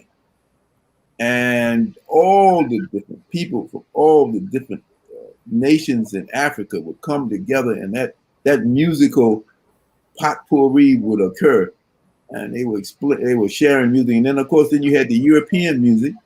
You had like Sousa's band, the marches, and then you had Latin American music coming from Cuba, the habanera. All of that came together, and bippity boppity boom, out came jazz. Right. Now, when slavery was over, Black people who were coming in from the country brought the blues. Now that's a thumbnail history, but key to that, to understand how the blues came in and how jazz was formed, got on the Mississippi River on those river boats, went all over America, and other places as well were developing similarly things like that. Ragtime was a forerunner. All of that came about because people had access to instruments. If you don't have access to instruments, you can't play great music. So what you have now is canned music. With hip hop, with so-called pop music, you got drums that are mechanical. If you don't have an ear for what a real drum sounds like, that's what you think is good. That's the problem that we have right now. The people who are playing jazz are the ones who went to those schools that have a lot of instruments. The people who like hip hop are the ones who are playing in schools without those kinds of without the kind of instrumentation. Not that I'm saying all hip hop is bad, but it's contained. It's contained. If you're dealing with a mechanical drum as opposed to a drummer like Max Roach, or some of the other great drummers that have come along. Yes. Right from Eddie Gladden, right here from Newark. That's right. Eddie Gladden, right here from Newark. Used to hang down there in Mr. West. I sat in with Eddie Gladden sometime at Mr. West. If you can't understand the majesty of real drums, then you can't have that sound. So to answer your question, it's going to take another revolution, I think, for us to get back to the music, and then we can take it to the next form. I would like to throw in Marcus Reeves is our Arti graduate, and he wrote what I think is the best book on hip hop that I've ever read. It's called Somebody Scream: Rap Music's Rise to Prominence in the Aftershock of Black Power. And he talks about the exact same thing in terms of the lack of instrumental programs in urban areas in general, and why sampling and why the musicality of hip hop that grew from that, right? Like so that's so what you're saying, that the generalizations that you're making, young, old, like our elder historians, our younger historians are coming up with the same conclusions. And I also wanted to shout out Marcus Reeves on his book, Somebody Scream. What's the name of that book again? It's called Somebody Scream. Somebody Scream: Rap Music's Rise to Prominence in the Aftershock of Black Power. Written by Marcus Reeves. He's an Arts High graduate. Phenomenal brother. Has been down with us for close to over 30 years now. Hey, John, put the book up on the screen so Julius can see it. All right, we'll do that. Yeah, it's great. It's a great book. It's a great read. And it's one of those things where I was like, wow, that's impressive. And you know, Julius, you know, I was talking to Wynton Marsalis some years ago, you know, up at the Apollo. And he and I was talking about, he was talking about creating a program in high schools to begin to teach, about instruments and jazz and the cultural relevance to the struggle. He just never really got it off the ground. I mean, he's teaching that, he's doing one class like that in New York now, but he wanted to try and, put that around the country. This is when he won the Grammy, you know what I mean? Mm-hmm. And he was talking about trying to do it. Because you're right. I mean, a lot of these kids, if you ask them what a clarinet is or what a trombone is or what a saxophone is, most of them can't even tell you because they haven't really even seen it. No. Most of us haven't heard it. Yeah, and heard it, right. That's so important. I mean, before I left high school, I had sampled 5 instruments. I became proficient at 2, clarinet and saxophone. Well, actually 3, drums. And that's because I had my father, but my father was willing to teach that to anybody. And so we grew up, so many people in my community, community as a young person had that kind of access to music. We all just took it for granted. We thought it would never end. Yep, that's absolutely true. Because I mean, when I was in high school, just like you, I was able to play, several different instruments. I had the experience with that. But today, I guess what at least what I hear is it's a budgetary issue. Right? No, they just don't have the money and the budget to be able to teach that anymore. No, it's more than that. It's more than that. They have decided that our education has to be narrow, while white people in other communities have decided that their education needs to be broad. Wow. Well, you're just keeping it real black right now. You're about to start something, bro. That's right. I got to do that. And the problem is, we got black people who will fight you if you say reading and arithmetic are not the only 2 things you need. So they do this drill and kill on those 2 subjects, and everything else, including music, is left off in the wayside. Now, if you happen to get it, then you are so much the better for it. But yeah, I'm gonna have to do something with that drill and kill. Go ahead. Mm-hmm. No, I was just saying, I took some of when I was at Rutgers with the Abbott Leadership Institute, and that was very important work that you did too. Yes, got that out at some point too. Yeah, thank you. So one of the things we did, I read in the paper that the #1 school, I can never remember the name of it now, but it was up in the #1 school in terms of passing all those tests was up there in Bergen County. So I called them. I said, "Can we come and see what your school is like?" So I took some parents and I took some students, and we went up there. If Kalina is listening, maybe she'll call in and tell y'all, because she always had to tell me what it was. But we went up there, and I looked around, and we looked around, and everybody, they had courses up there where kids designed themselves. The music room was full of instruments, brand new instruments. I said, well, Mr. Principal, how do you get so many people to pass the standardized test, so much so that you are the #1 school in the state for that kind of behavior. He said, "We don't worry about the test. The kid, we want to make kids want to be educated. Right. If they want to be educated, they will pass the test." That's right. That's right. You hear that, John? No, that is absolutely right. Like that's part of the. I love that, like drill and kill, because that drill and kill actually kills the love of education. There are some kids, the only reason why they go to school, the only reason why you have access to them is because there are other things that spark their interest. And if you understand music helps you think on a higher level, on a different level. And that musical thinking, that level of focus and concentration, that level of like understanding and art inspires you in other areas as well. It allows you to problem solve. It allows you all that space. My father told me and my brother, "You got to give me a half an hour. You have to give me a half an hour of practice each day." And of course, at the beginning, we fussed and fumed because we wanted to go out and play basketball or football or whatever was in season. But we had to play that. We had to play that first. We had to give them that half an hour. As time went by, I enjoyed playing the instrument so much that I saw myself practicing more than a half an hour. You got your chops up. I got my chops up and I was doing good. All state band, first chair. Of course, I lost it because I was out shooting pool some guys. But I had it. I had the chops to do it. So that's the way it was in a school that believed really in a liberal arts education. And here's the thing, right?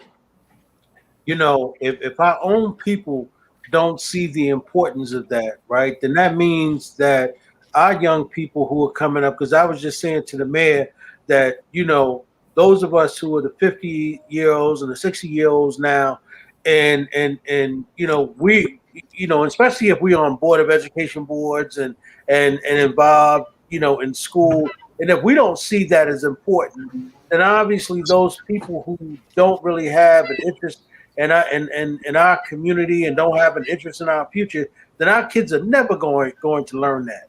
Never. Right. That's true. Don't forget the 70-year-olds too now. Okay. Excuse me. Hold up. Excuse me. Right hand raised. Is it Hey, okay? Chris Randall. I just have a question. I know this is not Junius Williams. That is Junius Williams. It is the Junius Williams. Yes, it is. Williams. And Chris Randall is very excited right now because, yes. I got to go. I'm not even allowed to sit here. I got to go. It's time. It's going to kick me off. Yes, it is the legendary Junius Williams. The writer of Unfinished Agenda? Yes, the writer of Unfinished Agenda. That's it. I like that. He got up. He had to get up. And he's going to walk around a little bit. And he's going to be like, "Oh my goodness." And he's going to come sit back down. And then hopefully I'll ask you a question. But this, have you ever read Chris Randall before? For me, sell it. No, it's excellent. So Junius is one of the best read young brothers out here, Junius. Yeah. All right. You never met Junius Williams before. Have you met him before? Yeah, he met him. He met him in the studio when we was on campus. People who believe in their own story believe in the power to educate is the first line of the book.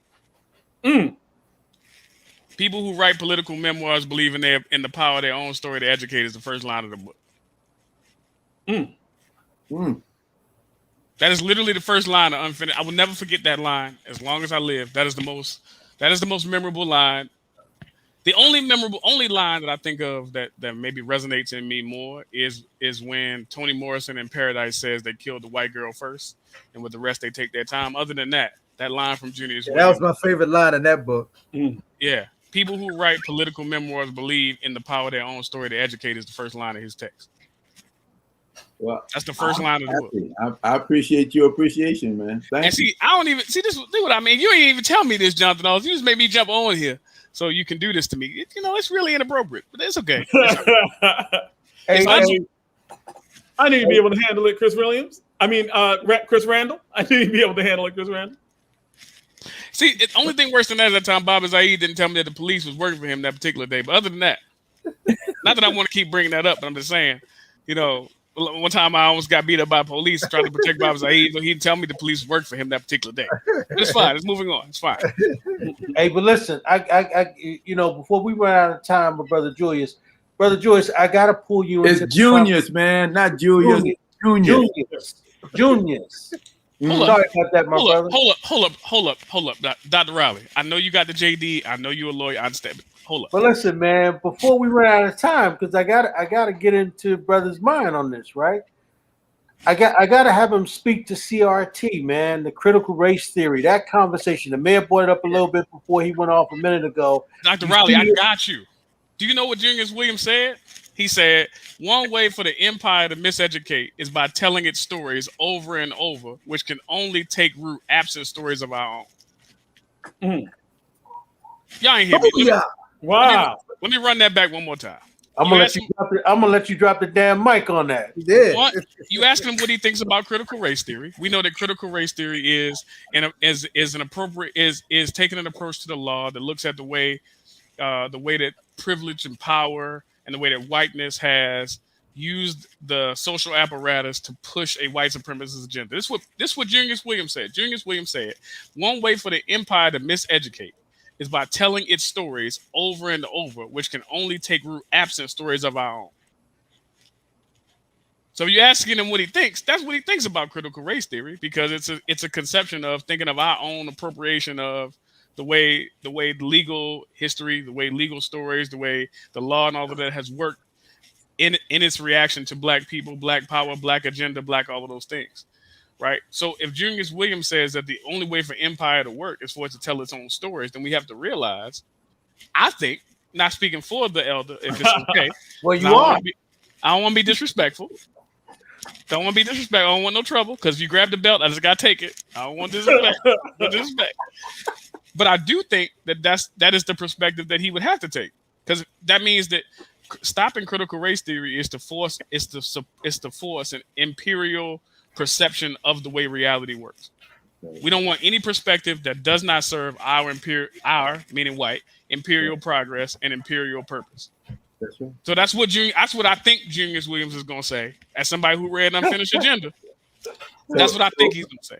So then by extension, and you are very right, if our definition of education does not include the things that make us great, Right. that's part of the empire's plan to keep us submissive and humble and dumb. That's right. And so if we allow music to be excluded, as well as our perception of what history is, as well as a whole lot of other things, then we are just playing into the hands of people. What and I don't want to get into a discussion or debate, but the latest thing they told us was that charter school education is better than regular public school education. Whatever's going on in charter schools, it's better.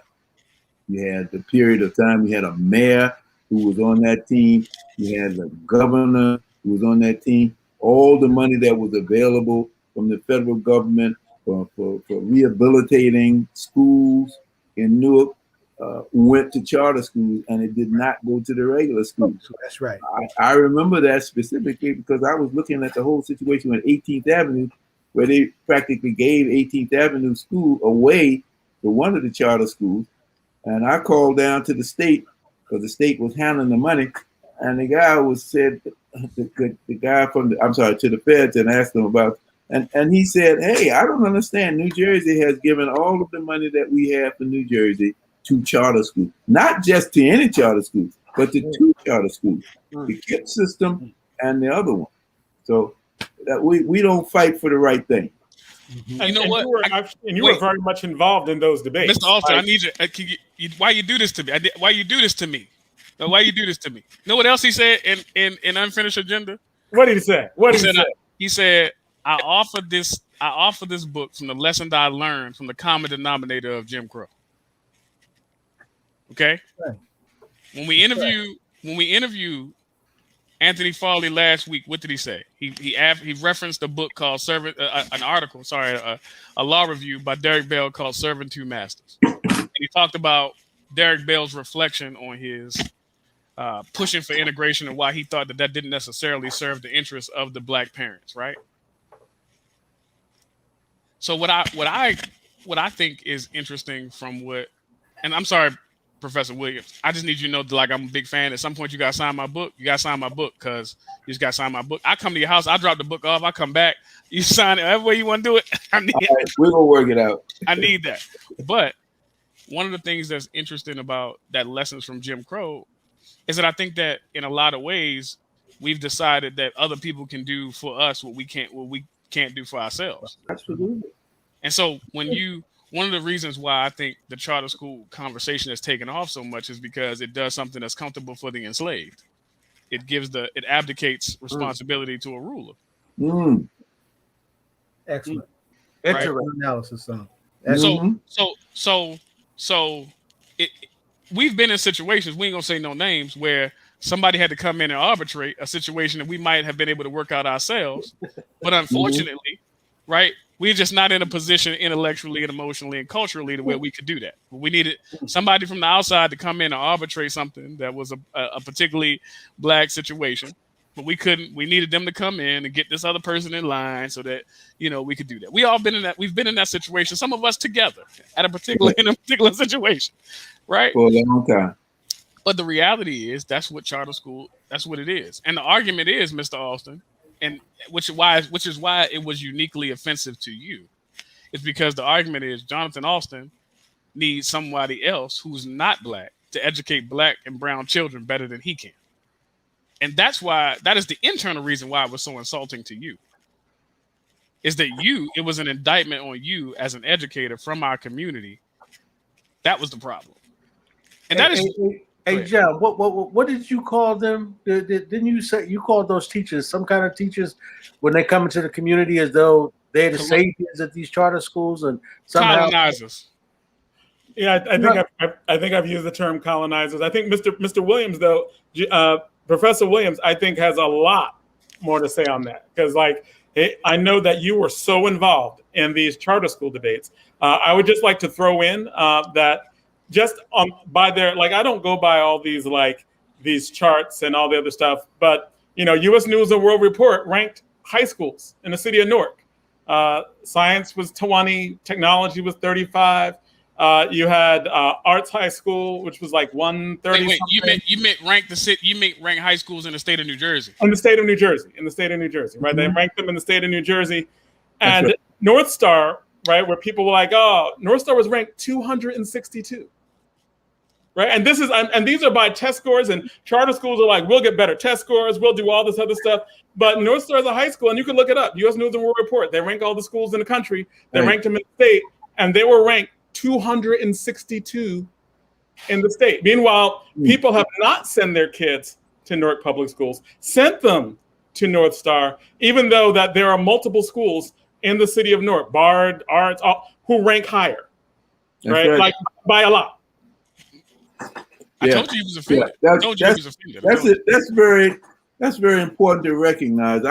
And that got very little attention comparatively, because you find out that the cream will rise to the crop, will rise to the top if given an opportunity.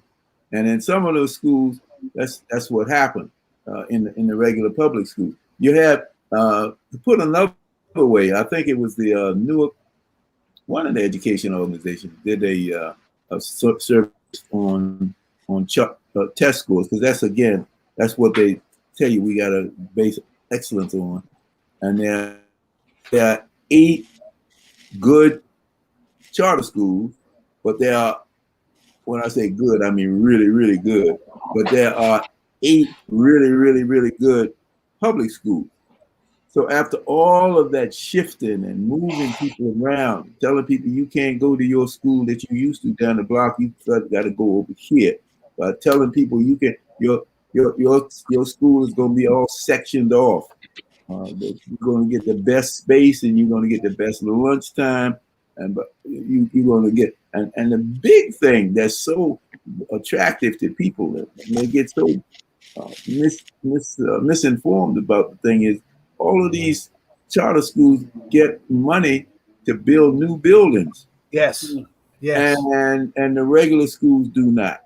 Right. And that was from the federal government, right? That was that Yes. scandal, not scandal. That was federal money that was going to New Jersey that was actually given to charter schools directly, as opposed to the public schools within the state to build new buildings. But you know what? And tax advantages for companies like Prudential to invest in get and maintain their continued zero tax payment for in perpetuity. All of that goes to charter schools, but it doesn't go to the regular schools. So now if I'm a regular person and I see that big shiny new building, Yep. of educational excellence, first thing I'm going to do is say, I want my child to go over there. I don't want my child to go to a school like Cleveland, which is struggling, where the roof fell down, and for a whole year they didn't pay the money necessary to fix the roof and had to push the children over to the side. What do those children think about themselves that have to continue to go to Cleveland as opposed to the ones that go to the others? But you know what? You know what, Professor Williams? You said something on page 18. I'll never forget it. I'm sorry. Y'all did this to me. I can't believe you did this to me. Professor Williams gone. Lord, he gone. Okay, he just went out. All right. So, Roy, what were you going to say? And we also have we were winding down. Yes, he's back. Good. Where's he at? Okay. Right there. All right, Professor Williams, on page 18 of your book. Forgive me, as the debate person in my mind got all the numbers and all that. Don't worry. On page 18 of the book, you said that, paraphrasing, you said something to the degree that racism was pervasive all around us. You talked about. I can't hear you. Can you, Professor Williams? Can you hear me? Yes. I didn't hear what he said. I didn't understand what Chris said. Can you hear what I said? Can you hear me now? Now I can hear. Can you hear us? Okay. Yeah, go ahead. Yeah, go ahead, Chris. On page 18 of your text, paraphrasing, you say something to the degree you're talking about growing up in Richmond, Virginia, and you said racism at the bottom of page 18. You said something like racism was all around us and pernicious in all levels, but our parents refused to allow it to affect us psychologically. You said something like that. You're coming in and out. I really can't understand it. There's something wrong with the system here. All right. So can you hear us when we're talking, Mr. Williams? I can hear you better, Jonathan, than I can Chris. Okay. Yeah, he was saying that. Repeat what you were saying, Chris, and let's see if he can hear it. If not, I'll repeat it. And Mr. Williams fell out again. I know that we are ending off. We are getting ready to end the last session as well, and we're going. I really want to have Junius back on. Yeah, but he's coming back on, so we'll do that. We'll be able to do that segue into the next section. So, Mr. Williams, can you hear us again? I'm back again. All right, but I couldn't hear the last thing you said either, Jonathan. Yeah. All right, so Chris, can you try to repeat what you said and see if he can hear? We can. Chris, you're muted. Chris, are you? Chris, are you there? All right, I can't hear you now either. Chris, there's something wrong on your end. I think that we will. What we will do is we will. You can have Junius back. Yes, absolutely. And but okay, also, that's what it was. Can y'all hear me? Yes, we hear you. All right, Mr. Professor Williams, can you hear me? I can hear you out. Quick. Perfect. All I was saying was at the bottom of page 18 of your book, you talk about your parents saying that racism. You acknowledge that racism was around you and pervasive, but your parents weren't going to allow it to damage you psychologically. And I think that a lot of your criticism right now, when you're talking about Cleveland schools and all of that, and the kids realizing that people think that they're disposable, that has a negative impact on them psychologically, which plays out for the rest of their lives.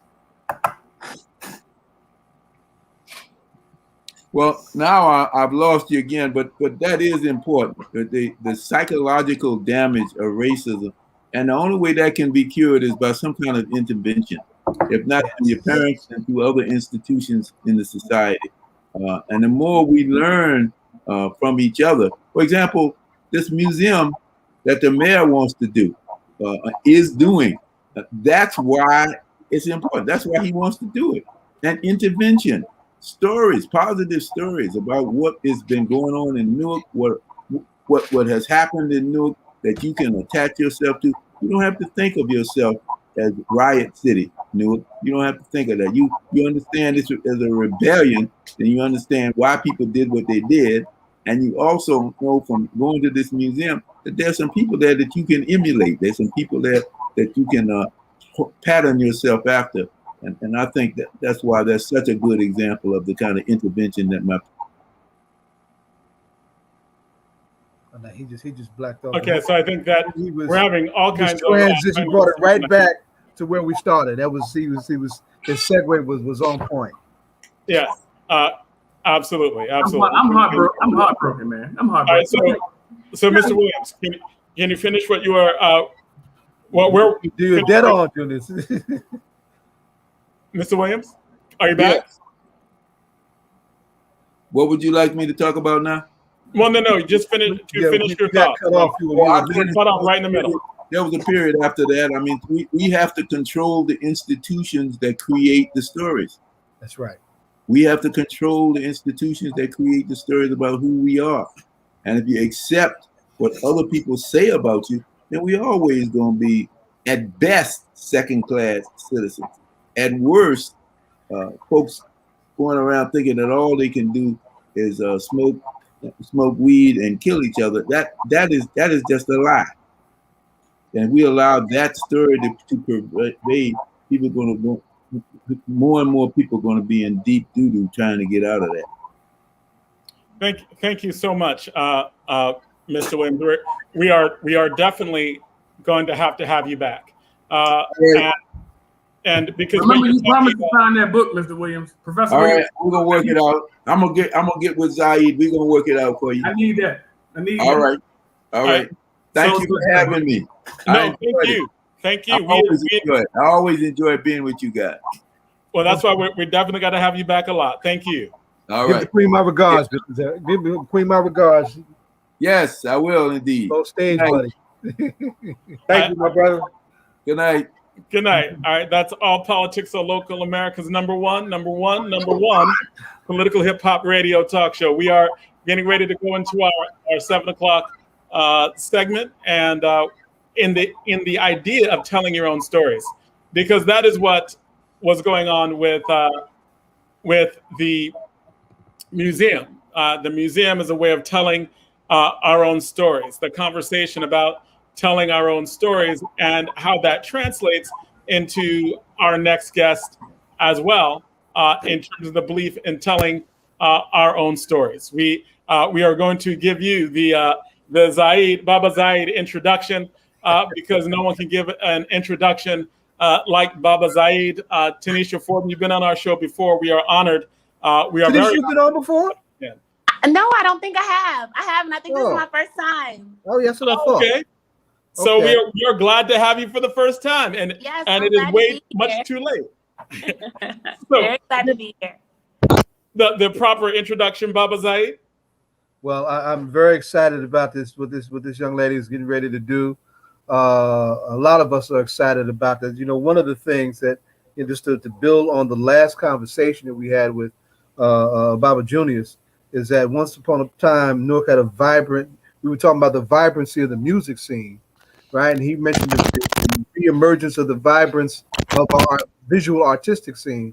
Once upon a time, we had a vibrant community theater scene, right? And we haven't seen that in quite some time. This young lady is doing a production in a theater in the Parkway. It's something that you associate. What, a theater in the park? Theater in the Parkway. In Newark? In Newark, not New York. Very excited. Right? Not Times Square. Not in the Village, right? Mulberry Commons Park, the new park downtown Newark, right? Where she is doing a production where she is reimagining, and I was trying to vibe with Ed on this because Ed is a lawyer, right? Reimagining a classic play that was a time marker in the 1950s called 12 Angry Men, right? She is reimagining this piece and calling it 12 More Angry Men, and turning it on what the kind of issues that we face in our community this particular moment. Our not terribly healthy relationship with the police, and instead that often winds up with them killing us and doing that with impunity.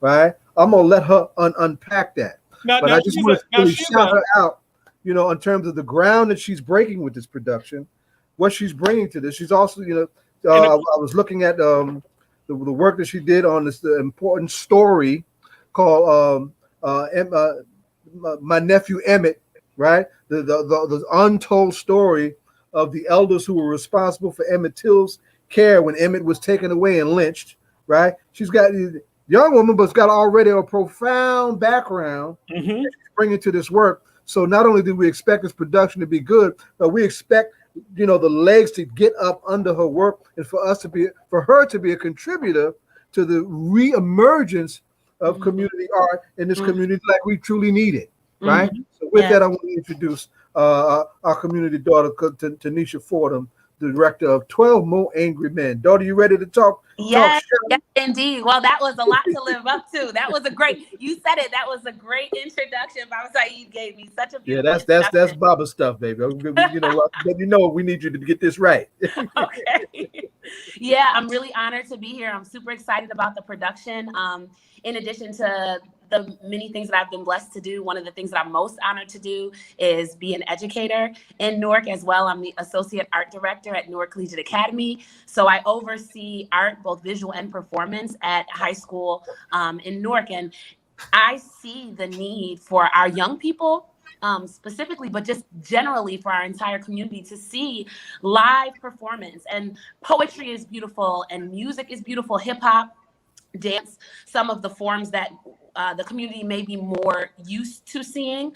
But speaking to like what you were talking about, the power of theater, the written word, the performance word, and being able to see that like lived reality that is not as interpretive, but it's sometimes very literal, which I think is great. And you know, whereas in dance and in music, sometimes there's a lot of interpretation that has to happen. But theater is such an awesome convention because it is very literal. We are very literally getting to see people living out lives in ways that maybe are very similar to the ways that we would live our lives, or maybe very different. And so we're hoping to put some very honest life in front of people in these upcoming weeks. So the show starts July 23rd, and I'm just super excited. The show 12 More Angry Men is about a Black teen who was shot and killed by a white police officer, and the 12 jurors who decide whether that officer is guilty or innocent. There are 11 Black jurors and 1 white juror. But as we were talking about, you know, Black people are not a monolith, and that's a conversation that we need to have. Just because there are 11 Black jurors, that doesn't mean that we would all vote the same way. And so it's been really interesting developing the piece and being in pre-production, working with the actors, and we're really excited to see what's going to happen with the community. Ed stepped off, and I really wanted him to be a part of this discussion because he's a lawyer, right? Because one of the things that's important that I want people to appreciate, and this is the Panther me talking, right? And at some point, the actor in me will talk too, right? And the teacher in me will talk. And I want to shout out Donna K. Williams. First time she's been back with us for a minute. We miss Donna. We're glad to have her back. Hey, right? Donna. Yeah, right. Yes, right. That's right. Yeah, but this is all about Tanisha. Tanisha, go ahead. Go ahead. I'm interested. I love the theater. So keep talking. The way she flipped the script on the original play, the original story, is something almost unheard of, even to this day, in the modern courtroom. That's the first thing I wanted to highlight. The second thing I wanted to highlight is this, is that I hope one of the many takeaways that folks take away from this is the importance of Black folks sitting on juries, right? Goodness gracious. You know, it's a bad feeling to be before a judge, sitting next to a lawyer because who you don't know is going to represent you because you ain't got no money to pay for a real one, right? Or you being charged with something and you ain't do it.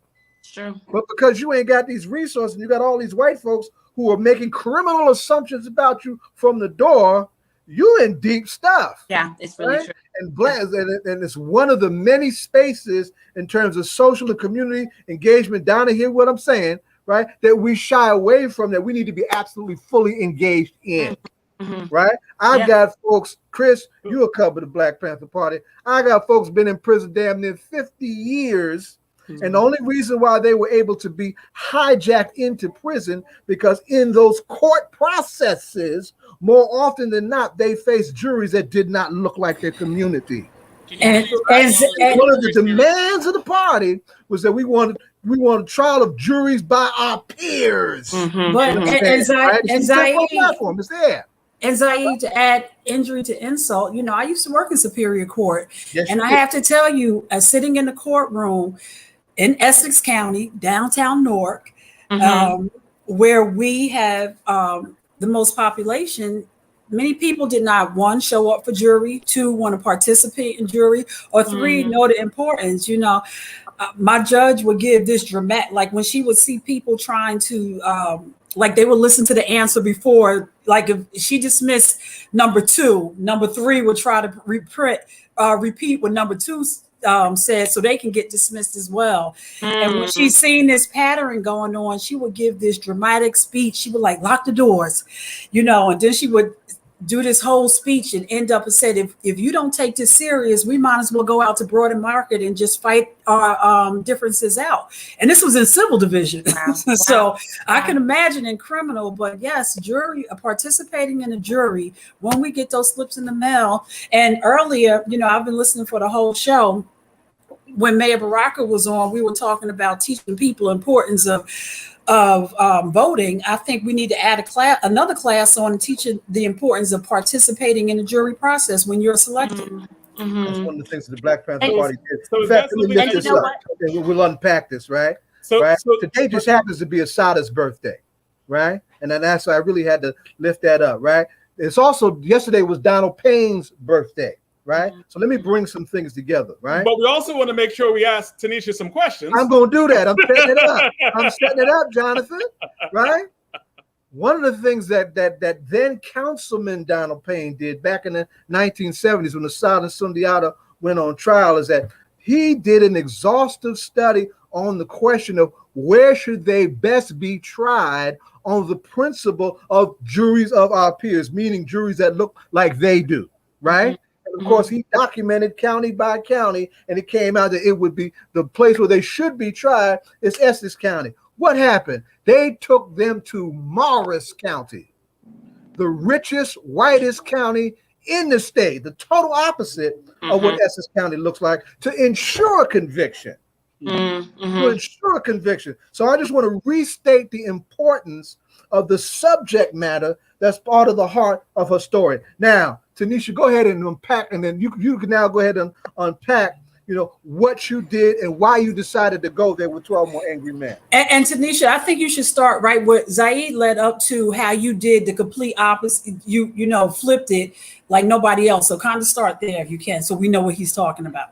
Yeah, so one more time, I just want to start again from reiterating it is a reimagination of the original classic 12 Angry Men by Reginald Rose. And I do want to pay honor and homage to that piece because the piece is really strong. It was really well written and really presented a great foundation for conversations that are difficult to have. And even though all of those men in 1957 in the original piece, both the stage and the film version looked very different than me, showed up very different than me, had very different lives than me. The conversation became very familiar. Conversations that I've had with people that do look like me, that do show up in the same body type as me, or the same complexion as me, or the same race as me, or the same gender, or the same economic background.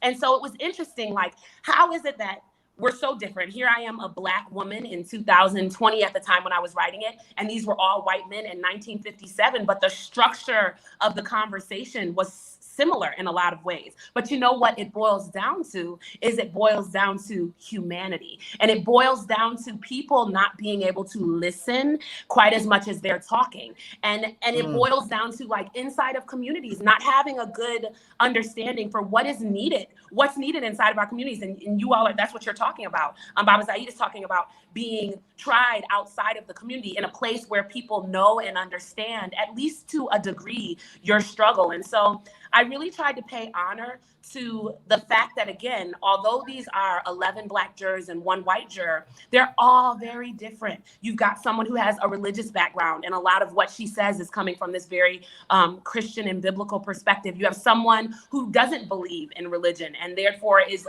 just kind of very disrespectful and flippant and dismissive of everything that the Bible person has to say. You have someone who has a kind of street background. I'm playing the character whose father was actually killed by a police officer. And so there's nothing that you're going to be able to say to my character, Juror 3, about the cops are good people, no matter what, even if they look like me, even if they live in my community, because my character has a parent that was killed by officers. So that's where the whole conversation stops. And so the conversation becomes very interesting when you're looking at the stage, or, we're flipping through the script and it's like, yo, these are Black people. How could you feel this way? How could you say this? There's a juror who wants to be an officer. And even though he's Black, he keeps talking about Nazi as these people. And it's like, these people, bro, you live in the community. What are you talking about? But the reality is, we don't all show up the same way. And even to your point about people not wanting to show up for jury duty, it is a conversation piece. And that's why I'm really excited for the community to come out. We're actually going to have those who actually attend the production are going to vote. We actually have ballots that we're giving out at the end of the production, and people are actually going to vote after they've heard the deliberation. Interactive theater, good stuff, baby. That's right. Interactive, immersive, that's right. And so after they have watched this deliberation, they're going to have a moment where they get to vote. Is this officer guilty? Is this officer innocent? And to your point, as an educator, I often see that the problem sometimes is not just opportunity, or the problem is not just willingness, to your point, Ms. Donna, but sometimes there's an added problem of language. You don't know how many babies I teach, and I teach high school, so I teach 9 through 12. So even though I'm calling them babies, they're not babies, they're young adults, but they're my babies. I love them so much. But you don't know how many babies I teach who I am watching, and they're the most brilliant minds in this whole world, but they don't have access to the word that they want to say. They don't have access to the language that they want to use. And I see them fighting through, like, I have this really brilliant idea, but I don't have, to your point, Baba Saeed, I haven't seen live theater. Do y'all know how many kids I teach in Newark, New Jersey? And I am a theater teacher, and they are in my advanced level acting class, and they have never seen a live theater production. And Tanisha, just let me say that I remember a couple of years ago taking one of my star athletes from Orange High School to a professional game, and he sat in MetLife Stadium and said, I've never been here. So we have to connect. And I just read today that Symphony Hall just got a big grant. I can't remember, but you have to connect what you're doing to Symphony Hall, so that these babies, especially the ones that are interested in theater, can begin to realize theater. And I know they just had like the Academy Awards for high school students that are doing theater last night on TV. Mm-hmm. So our babies have to be connected to this whole process. We can walk to Broadway from where we live. Mm-hmm. So exactly. Yeah. Yes. And so, and that's what we end up doing. But, I would love for it to be something that is even more vibrant and even more alive and even more present. I have taken every single year since I've taught at Newark Collegiate Academy, at least a group of 20 kids to Broadway, but it shouldn't be just me and just 20 kids getting on the bus at Newark Penn. I mean, I don't mind. I love Broadway. Last year, right before the pandemic happened, I took a group of kids to see Moulin Rouge. We were in the second to front row. Moulin Rouge, the tickets were $400 and something. Those babies looked at that ticket and they were like, what? I was like, I don't know how we did it. It was a blessing from the heavens, but we're going to rock with it. But I want we shouldn't have to, in a city with so many artists, world-renowned artists, people who are recognized around world stages for dance, for music. She freeze. It's not me. Yes, I think she just again, we're having trouble with people coming in and out. She's acting. Watch, she's gonna come back. She will come back. But you were saying, in terms of like the theater and the live aspect of it and the interactive aspect of that. Is there a history of that interaction, like in terms of community theater? Oh, I mean, Newark. I mean, I just the last time we had an active community-based theater was in the 90s, right? It was a brother, and he died, quite young, by the name of Kabu OK Davies, right? Kabu was a brother from Ghana who just loved theater, and he had the African Globe Theater, right? Right. From Symphony Hall, and he did community production, and we did a lot of spoken word out of that space too, right? They had community meetings there the whole time. Before that, we had Theater Universal Images, right? During the Miri's heyday, when Spirit Life Movers and all of those productions that they did. Tanisha, we saw you froze up, baby. You were Yes. Going in too. Wait, she did a Yeah. wait, y'all. She did a wardrobe. She did a wardrobe change. Look at her. She did. No, I didn't. Oh, okay. I didn't. Now that would have been very theatrical of I was me. like, wow, she's living the part. That's called praxis. She living it. She doing theater. She's like, I'm going to come back. I'm an outfit change. But yeah, I think the last thing when I got cut off, I was just saying the baby shouldn't have to do that. And so that experience should be more common. Excited for the entire city. I'm so excited that when we were walking, we did some promo on Broad Street, and I was taking Jamijah Wilson, who's our lead young person, who's the actor. Most of the cast is professional actors, so it's mostly adult actors, but the young teen is being played by a teenager. And when I was taking her to do promo on Broad Street, it was beautiful to watch her say to people, I've never done this in my community. And then to watch the people chilling on Broad and Market say, y'all are doing what? And really be like, run the details for me. So even me saying live theater, there were so many people who they were like, is it a movie? I would hand them the flyer. Is it a movie? And so it's just, I'm so honored. I don't know how on God's green earth of all the people in the city of Newark and all the talent, I got tapped to do this, but I am so genuinely humbled and thankful and excited about what we're. Well, Tanisha, let me write you some. You don't know how you got tapped? You don't know how you got tapped? That what you going with? Because our time is one. Let me run you something. You said that there was, I was going to ask you that. How many local actors versus young actors versus adult actors, and how were they chosen? Did you do a casting call? And can you tell us about that real quick? Yes, absolutely. So there are 15 actors. Three of them are young people. So 3 of them are high school students. Our high school students were actually double cast. Special note for anybody who's like super into just like diversity, equity, and inclusion. The person playing the Nazi character, the teenager who's killed by the police, is actually going to be a young lady. I know we often see the stories of Black boys killed in our communities. We thought it very important with like people like Rakia Boyd dying. It's important that we speak the names of the girls as well. Just a few days ago. That's right. Say her name. Exactly. And so we are using a young girl. And so Jamijah Wilson, Ashanti Williams, and Jaden Charles are our young actors who are Newark based. We only actually have 2 actors that are out of New York, one from Buffalo, New York, one from Manhattan. The rest of them are all Jersey localers, mostly Newark, but there are a few people coming from Jersey City and Patterson as well. Rashad Wright. Rashad Wright, poet laureate, Jersey City. That's right. And nephew of the Mamu himself and cousin of the mayor. Yes. I love Shad. He was actually in, I shot a film in 2019 that's coming out next year, and Shad was also the lead actor of that. So Shad is just an amazing talent, great poet and a really good actor. Mr. Austin, I need your help right now. Have you ever heard, Tanisha, of the National Speech and Debate Association? Have I? No, I haven't. Okay, Lord Jesus, Mr. Austin, you just be sleeping at the wheel. You just be sleeping at the wheel, Mr. Austin. You just don't care about your community. All right. So there's an entire competitive space that you can put these kids in with the skills that you have. It's called.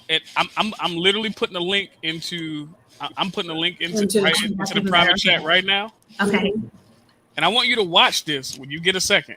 And I know that our kids can do this based on the skills that you're teaching them. Are you putting in the link to the Green Hill? No. No, not within the family. I'm not like you. I don't just plug the family. Anyway, but it was awesome.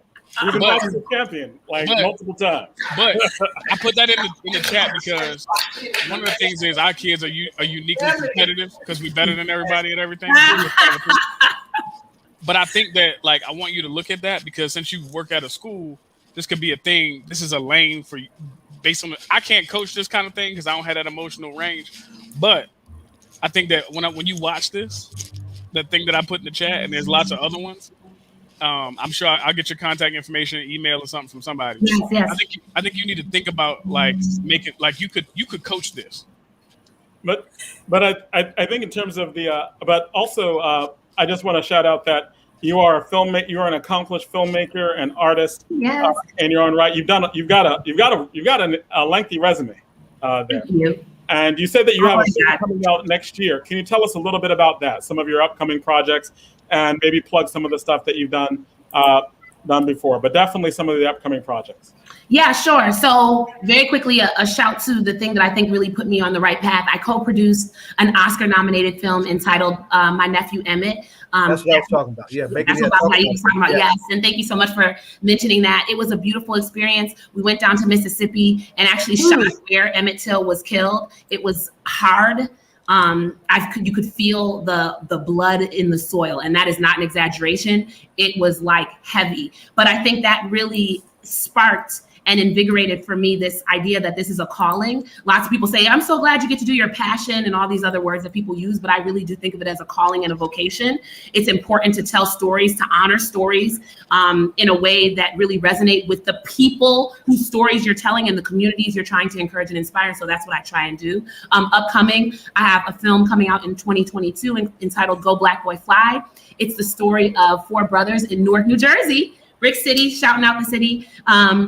And their mother is struggling with getting them on the right path. And so to completely, radically change their mind around what success and joy and life looks like and what it should look like, she sends them on a bicycle ride from New Jersey to North Carolina. And so the film is you watching these 4 black boys take a bicycle ride from Jersey to NC. And when I tell you it was the dopest thing to shoot, because you see these black boys, beautiful, brown skin, all of them show up in very different ways. They aesthetically look very different, doing these things that you don't get to see black boys doing. We took slow frame shots of these black boys hugging each other in their bedrooms because they're all brothers, wrestling each other. They're doing a pillow fight. You see feathers flying all around. They're laughing, these big white smiles and all this brown skin. You see them eating ice cream. They're licking their arms. It's in slow motion, eating cheeseburgers. You see them doing riding bicycles, which I know we see our human beings, full human beings. Right. Tanisha, I'm gonna need you to update your IMDb. I just went on, and the only thing is, and I need your picture up there, and I need all of this information in your IMDb so we can just get it in one shot. You know what it is, and my mom's always up. My husband too. God has called me into so many things, and it's so hard to keep a running bio that works. I was Mrs. New Jersey in 2019, and also competed for Mrs. United States and placed top 10. But how does that coincide with being a theater teacher? I don't know. It's all over the place. So it's kind of hard to keep a running bio, but I try my best. I will try and update my IMDb. But yeah, so that film is coming up in 2022. I also have a film that opened at the Pan-African Film Festival, which is the largest Black film festival in the world. It opened there this past March, called Queen. It basically followed my journey trying to become Mrs. New Jersey and how it was for me to compete and then ultimately win. It was a very challenging thing. Even the first news article that came out when I won talked about my hair being the first Mrs. New Jersey with sister locks, which was kind of that's not really what I want the conversations to be about. I want the conversation to be about how smart I am, what I'd like to do about the community, but it became this thing. She's not super skinny. She doesn't have hair that look, and it became a thing. And so the documentary is about that. That's also coming out to the Cleveland International Film Festival in September. And we submitted to the Newark International Film Festival with Kenneth Gifford. And so I'm hoping that we also have an opportunity to do it here. Yeah. So, yeah. Wow. So those are the things that are most near upcoming. What I appreciated about what you said is that you were dealing with your film in a way that doesn't feature Black death, right? Like in terms of like every time we see Black people, there's always like, and they get murdered. It is and true. Black kids get killed. And we got to see and experience like this trauma porn, right? And the way that you were talking about it makes it like, no, we got to deal with Black boy joy. Yeah, that's not right. necessarily just like sell images of Black death. Yeah, that's right. To unify around, right? And Jonathan, can I add one thing? I do want to add one thing to that point, because I really do hope people come to see 12 Mo Angry Men, July 23rd, July 30th, August 6th, August 13th, right outside the Prudential Center, free and open to the public, theater under the stars. So I really hope people will come. But I do want to that point that you made, because I know that people hear that it's about a Black teen being killed by a white police officer and the 12 jurors who decide on that guilt or innocence. But Jonathan, we were very intentional around how curating how much of that trauma is seen and felt in the production. The production is very much, to be clear, about the 12 jurors and their deliberation, and very much in the peripheral do we see or experience the death of Nazi. That is not what is at the forefront. And as a matter of fact, without giving too many spoilers, you actually only hear the interaction one time. You don't, it's not like we're an hour and 30 minutes of like Nazi. Watch the video over and over and over again. Exactly. So I do want it to be very clear that even with 12 Mo Angry Men, I was intentional around that. There is a lot of Black trauma that is, we experience it in our lives, in our reality, and then to have to be fed it in theater and film and music, and can often be overwhelming and re-triggering. And so we tried not to do that with this production. Tanisha, before we're getting close to the end, but I want to know, are you familiar with Luna Stage in West Orange area? Luna Stage? Yes. No, I'm not. So Luna Stage was started in Montclair, and it was founded by Frankie Faison, and then they relocated to the West Orange border.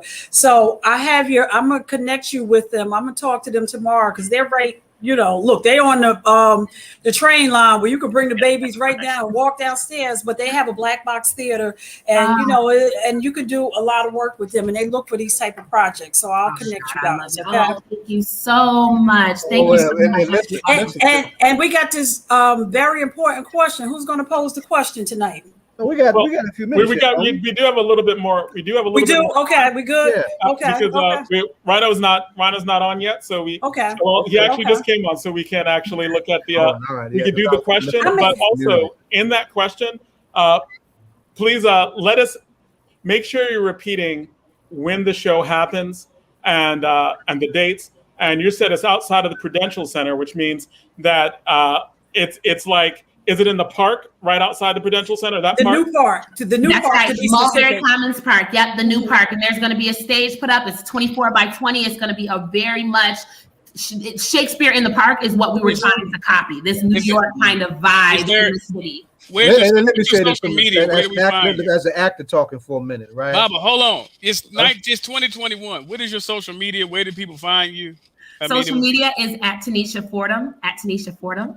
Is that on Twitter and Instagram? Just on Instagram. I'm just an IG girl. And I'm actually not, and I want to be transparent. I know this is weird. Very quick caveat. I don't do social media. I'm not on social media. There's actually somebody who manages my social media page. I only have Instagram, and it's only so that people can contact me. I think it's important to live our truths. I'm not on Instagram, and I don't encourage people to just jump on Instagram because there's some like trend to Instagram. To be very honest with you, I've been very successful by the grace of God without being present on social media. So I'm not trying to go anti-social media, but for my peace of mind, for my piece of production, for doing the thing that God has called me to do, and for anybody who may be listening who jives with that, if you're not a social media head, you don't have to be, and you still will be very successful. So that is at Tanisha Fordham, and then if you a easier way is Tanisha.Fordham@gmail.com. I'm totally cool. Just hit me up. And also enlightenedvisions.org is my company page. Enlightenedvisions.org. Good webpage too. Yep, that's my webpage. All right, so we have our DJ on here, DJ Rhino. Hey, you're muted. We can't hear you. We can't hear you. My bad. I was over here having a conversation, just bouncing off of what the sister was saying. Like back in the day, that's how it was. We didn't have any social media. You had to have human contact. You know what I'm saying? Like that was necessary. It was about human contact and speaking to people face to face. We didn't have, you couldn't sit behind the screen and promote your business. And businesses thrived back in the day before Is social media. Is that why you haven't called me, DJ Rhino? Is that why you haven't called me? Wow. And DJ Rhino, what we gonna need you to do? We're gonna need you to ask Tanisha that all important all politics and local You didn't ask question that we Junius that asked. question. Oh, First of all, peace to the sister Tanisha. Peace was good, sister. Thank you. The question we always ask our guests when they're here for the first time, we always like to ask them, who is your favorite hip hop artist or group, or who are you playing like right now? Like who you listening to right now, like in the car or at the house? Okay, y'all are gonna album. Y'all are gonna take my card and say this is not hip hop, but I feel like I can say what I want to say. So I'm really vibing off of John Batiste, who I know is not traditionally looked at as a hip hop artist. I understand that, but I also feel like him as a musical artist is rooted in soul and R&B and jazz and funk. And all of those things are the foundation and building block for what hip hop is. And so for me, John Batiste right now. Okay. The John Batiste album. Okay. Boy, she was ready for your no, Rhino. She was like, Because she know it's a no, and we let it ride. Because she know it's a no. I ain't hip hop. I'm sorry. Get out of here, Tanisha. That's criminal. That's criminal. Now, is there anybody that you could just pull up, just off the head, just that you could just pull up and just say, she don't listen to hip hop. No, okay, like favorites from like of all times, probably Nas, Lauryn Hill, and then right now my probably favorite is Chance the Rapper. Don't do me like that, Chris. Let me be great.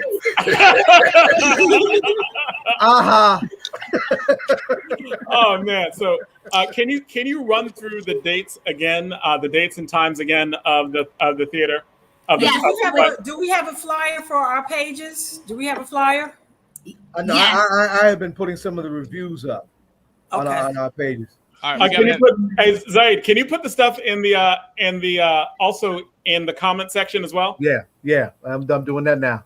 And our dates are starting next Friday. It's the 4 Fridays following. So that's the best way to remember. Just starting next Friday, July 23rd. It's every Friday for 4 Fridays at 7 p.m. directly in front of the Prudential Center at Mulberry Commons Park. It's free. It's open to the public. We're going to have food trucks. It's going to be a whole interactive vibe. There are also a lot of members from the community who are coming to speak afterwards. We have someone from the police department, someone from RBG Cyclists, someone is coming from NCAP. Yeah, that's me. Okay. I got opening night. And so we're just like super excited. Again, July 23rd, July 30th, August 6th, and August 13th, 4 Fridays beginning next Friday at 7 p.m. I really hope y'all come out. Oh, definitely. Well, it's going to be funny because we're probably all going to play hooky 1 week. Come to the play because we're every Friday from 6 to 9, so we're going to shout you out all the time. Yeah, well, I'm not going to be there next week because I got to cover down.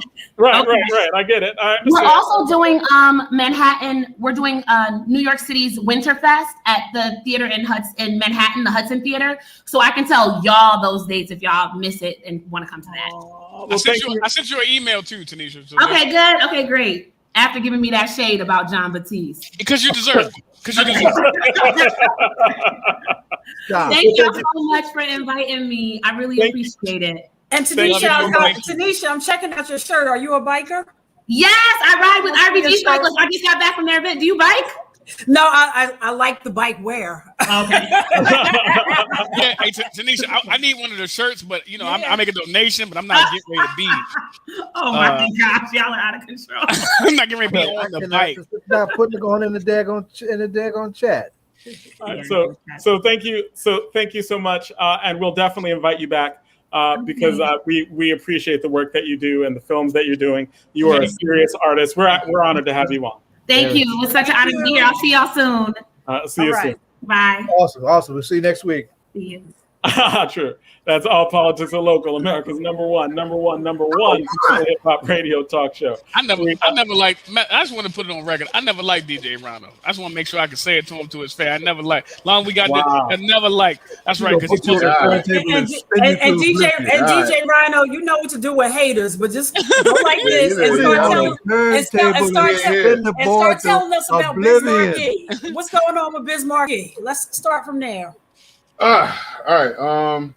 Originally, honestly, I was going to start this with the news about Dame and Jay-Z right now, but just within minutes, we got official word. I got official word through Kid Capri, DJ Chuck Chill Out, and a few others, and then it showed up on TMZ that we officially lost Brother Biz Markie. Oh, listen, he's been fighting the fight because he's been sick for a while. Yes. He was fighting the fight for a while. Right. Yeah, because he had that diabetic issues and stuff like that, man. And he went in. When he went in, I think he was in a diabetic coma or something like that. He ended up in a diabetic coma. But yeah, so he was fighting it for a long time, man. So just a friend. We just a friend. Ooh. So Marcel Hall, he was born April 8th, 1964. Aries. Wow. April 8th, 1964. Marcel Hall, as we know as Biz Markie, the diabolical Biz Markie. For us, just like the shirt says, the Biz never sleeps. So nobody for us, the spirit goes on for us. Yeah. The spirit is going to continue on for us. Biz never sleeps. Wow. But rest in peace, Biz Markie, man. This one hurts because, again, as I mentioned last week, he had his hands in a lot of people's careers, man. He gave a lot of good advice to people and stuff like that, man. And try to put people on and things like that. And I remember when Biz first came on, there used to be tapes in the streets of Roxanne Shante and Biz Markie, kind of like how it was with Slick Rick and Dougie Fresh when they used to have tapes and they were doing stuff in the streets. They were tapes. Malcolm's tapes, and they would start sampling Malcolm. Right. So we had known about Roxanne Shante. She had come out and done the Roxanne's Revenge and all of that. But then when she was going out and she was doing shows, she would show up with Biz Markie. He was a brand new cat on the scene. We didn't know who he was, but he was doing the beatbox for her. And they had routines and stuff that they used to do. You used to hear them on tape. And then what they used to do, they tried to take some of the stuff that they did on tape and replicate it and put it on record. And so they had this song called the Death Fresh Crew. It was almost like the Get Fresh Crew with Slick Rick and Dougie Fresh. But they had this thing called the Death Fresh Crew, and it was Roxanne Shante and it was Biz Markie doing the beatbox, assisting her with the music. So that's how we got introduced to Biz. You know what I mean? And then down the line, and this is all through the production of Marley Marl. Marley Marl was behind, the scenes of the production and the sounds and all of that for Queens. Biz ended up putting out his debut single, which was basically Make the Music with Your Mouth, Biz. And he had a couple of other joints on that same single, doing the Biz Dance. The Biz Dance was on there, and then he had a joint called 1212. And he also did a remake of an old song, Coming to Take Me Away, haha, they're coming to take me away, haha. It was some old crazy song. I forgot the artist that did it. I can't think of the name right now, the original artist that did that song, but Biz did a remake of that, and this was all on his first single. So Biz just had a great breakout. Biz was responsible for bringing Big Daddy Kane onto the scene, from Brooklyn. And like I said, man, Biz had, he spent a lot of time in Long Island. Like Biz is from Long Island, but he spent time in Queens. He spent time in Newark. When I met Biz personally through my man Breida Beggar from Rated R, who was coming out through Do It All and Lords of the Underground. So Do It All, Lords of the Underground was trying to put on Rated R. Breida Beggar was part of Rated R. He was one of my boys that we used to do production and stuff together back in the day. And Bree brought me over to Biz's crib when Biz lived right there on Linden, right off of Halsey Street.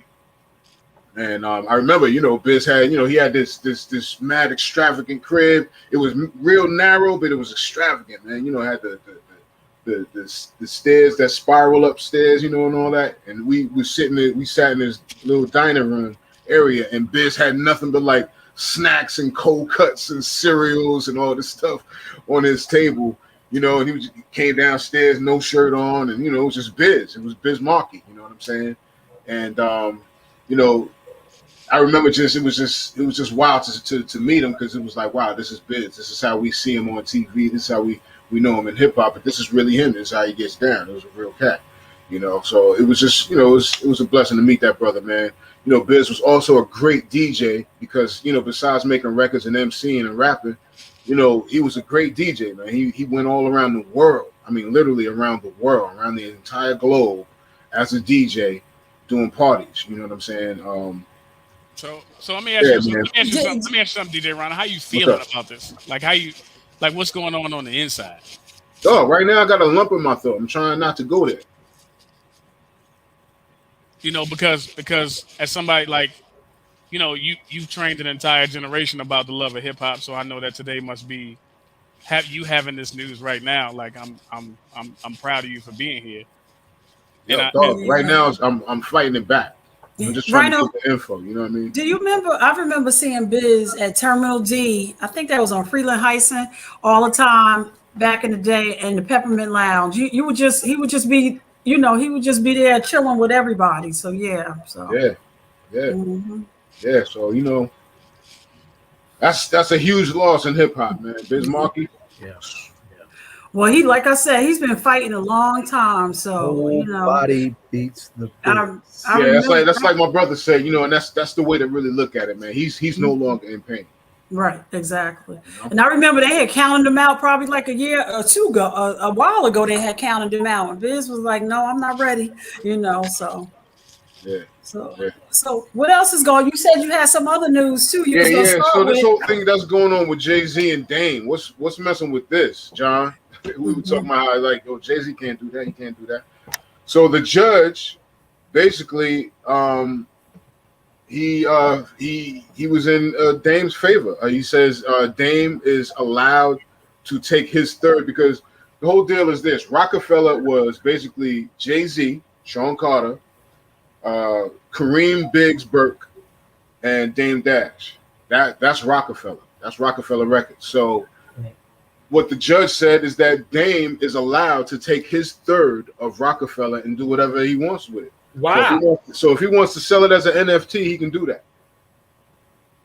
So that's what's going on. So now, also along with that news, the other news is that Jay-Z and Biggs, Kareem Biggs Burke, are teaming up now, and I don't know what they're doing, but they're teaming up now to do something. So the war continues. Like Dame won that judgment.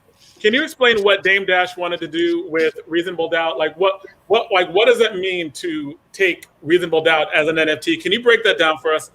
See, I got to learn more about it, but it's a non-fungible what is it called? Non-fungible token or something like that.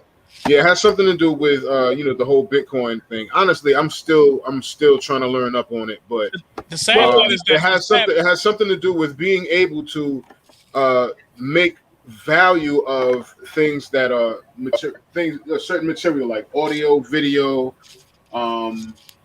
other creative works and stuff, and you can turn them into like money. It's the NFT makes it like a one of a kind kind of thing. Like part of my confusion is that if you make something in an NFT, you make it like you give it value because you're making it a one of a kind, unreproducible thing. Right. So you're like saying this is, so people do that with artwork. Say they have a piece of artwork, and what they will do is make an NFT of that artwork so that it is a collectible, so that no one else can have that particular same thing in that particular same way. So they're like a unique painting. In this case, it's like a unique album.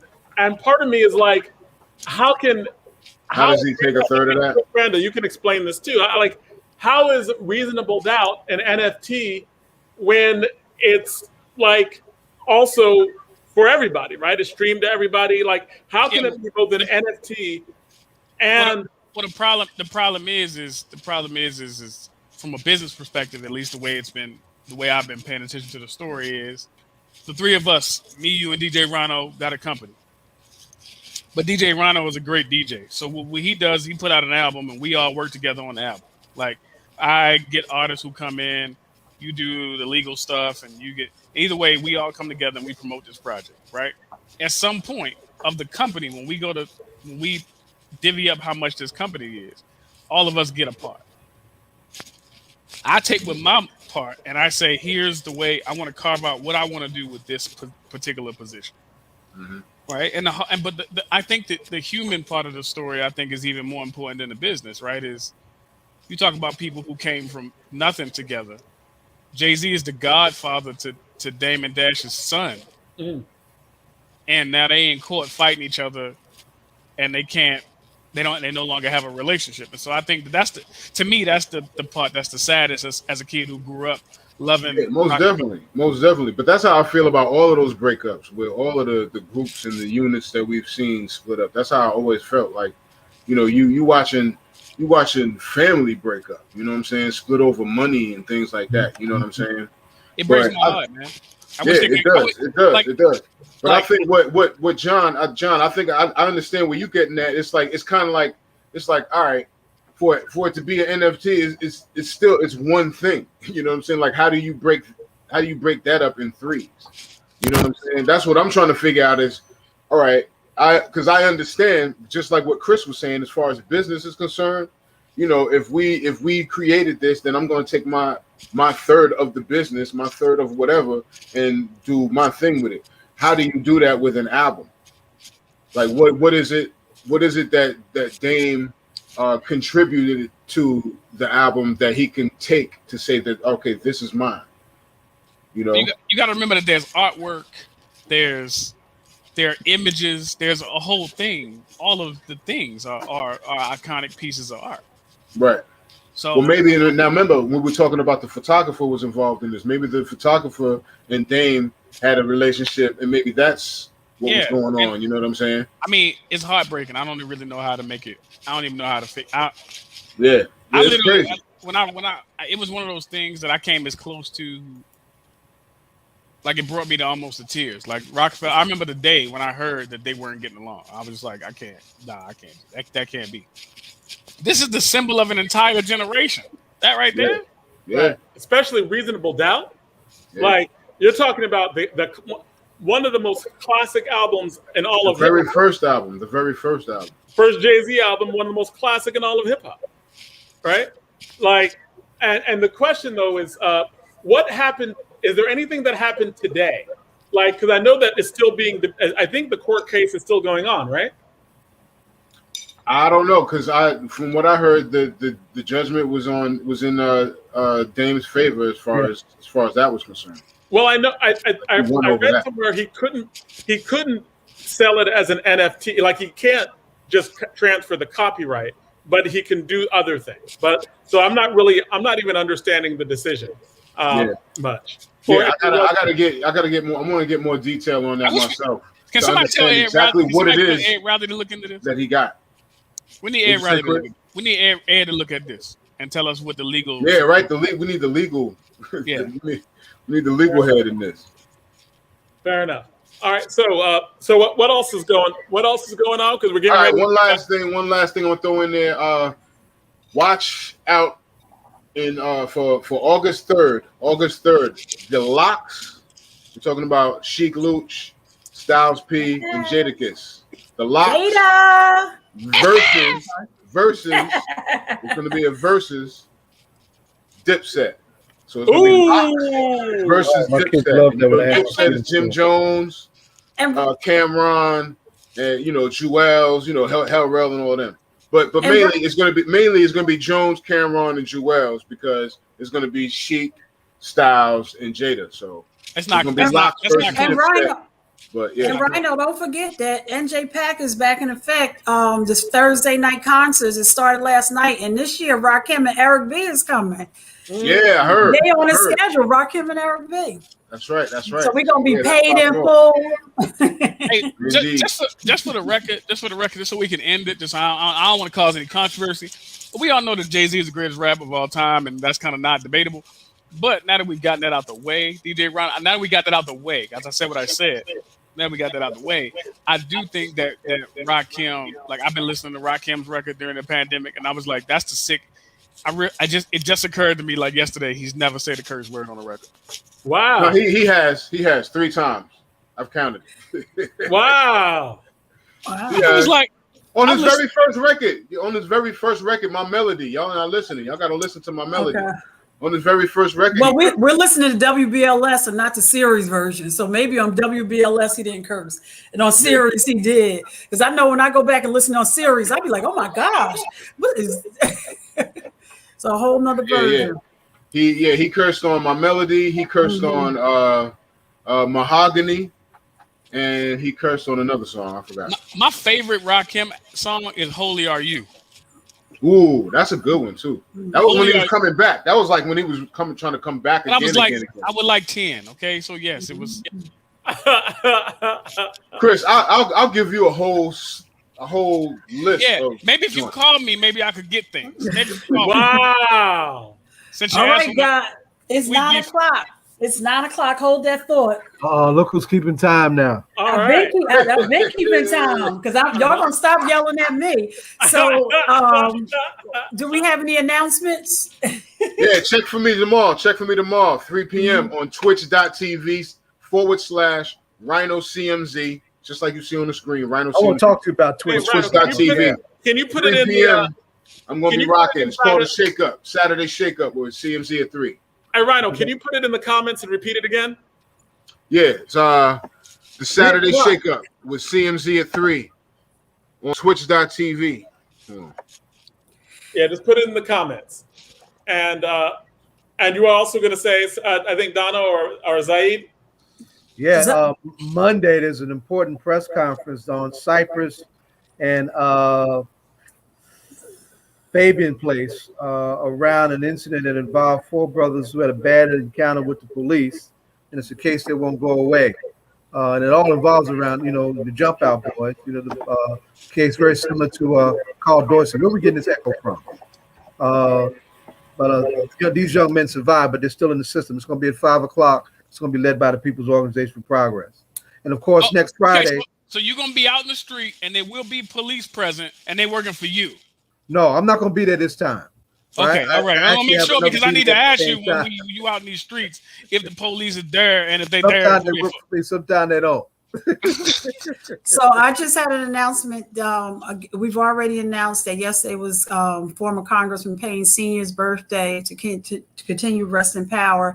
And tomorrow, I believe is the anniversary of John Lewis's leaving us, and there will be a lot of throughout the country, a lot of different memorials, and just encourage everybody to go out, register somebody to vote, and get into some good trouble. Thank you. Today was it's tomorrow. Yeah, he was 80. Yeah.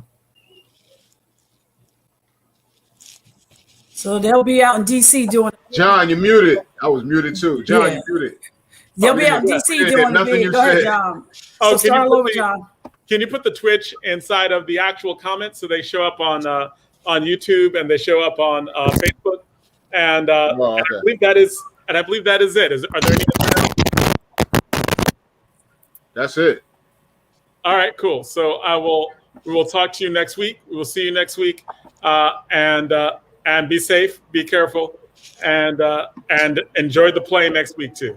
Thank all our guests for coming on, the Mayor's Forum, Junius Williams, both of them breaking down so much history and political science for us, and also a big thank you to our third guest, Ms. Fordham, for the wonderful work that she is doing. We're looking forward to her film as well.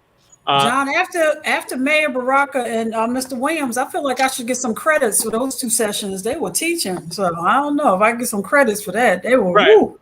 Absolutely. It was like a political science and history class, and it was excellent. So, good night. Thank all our guests for coming on, and we'll see you next week.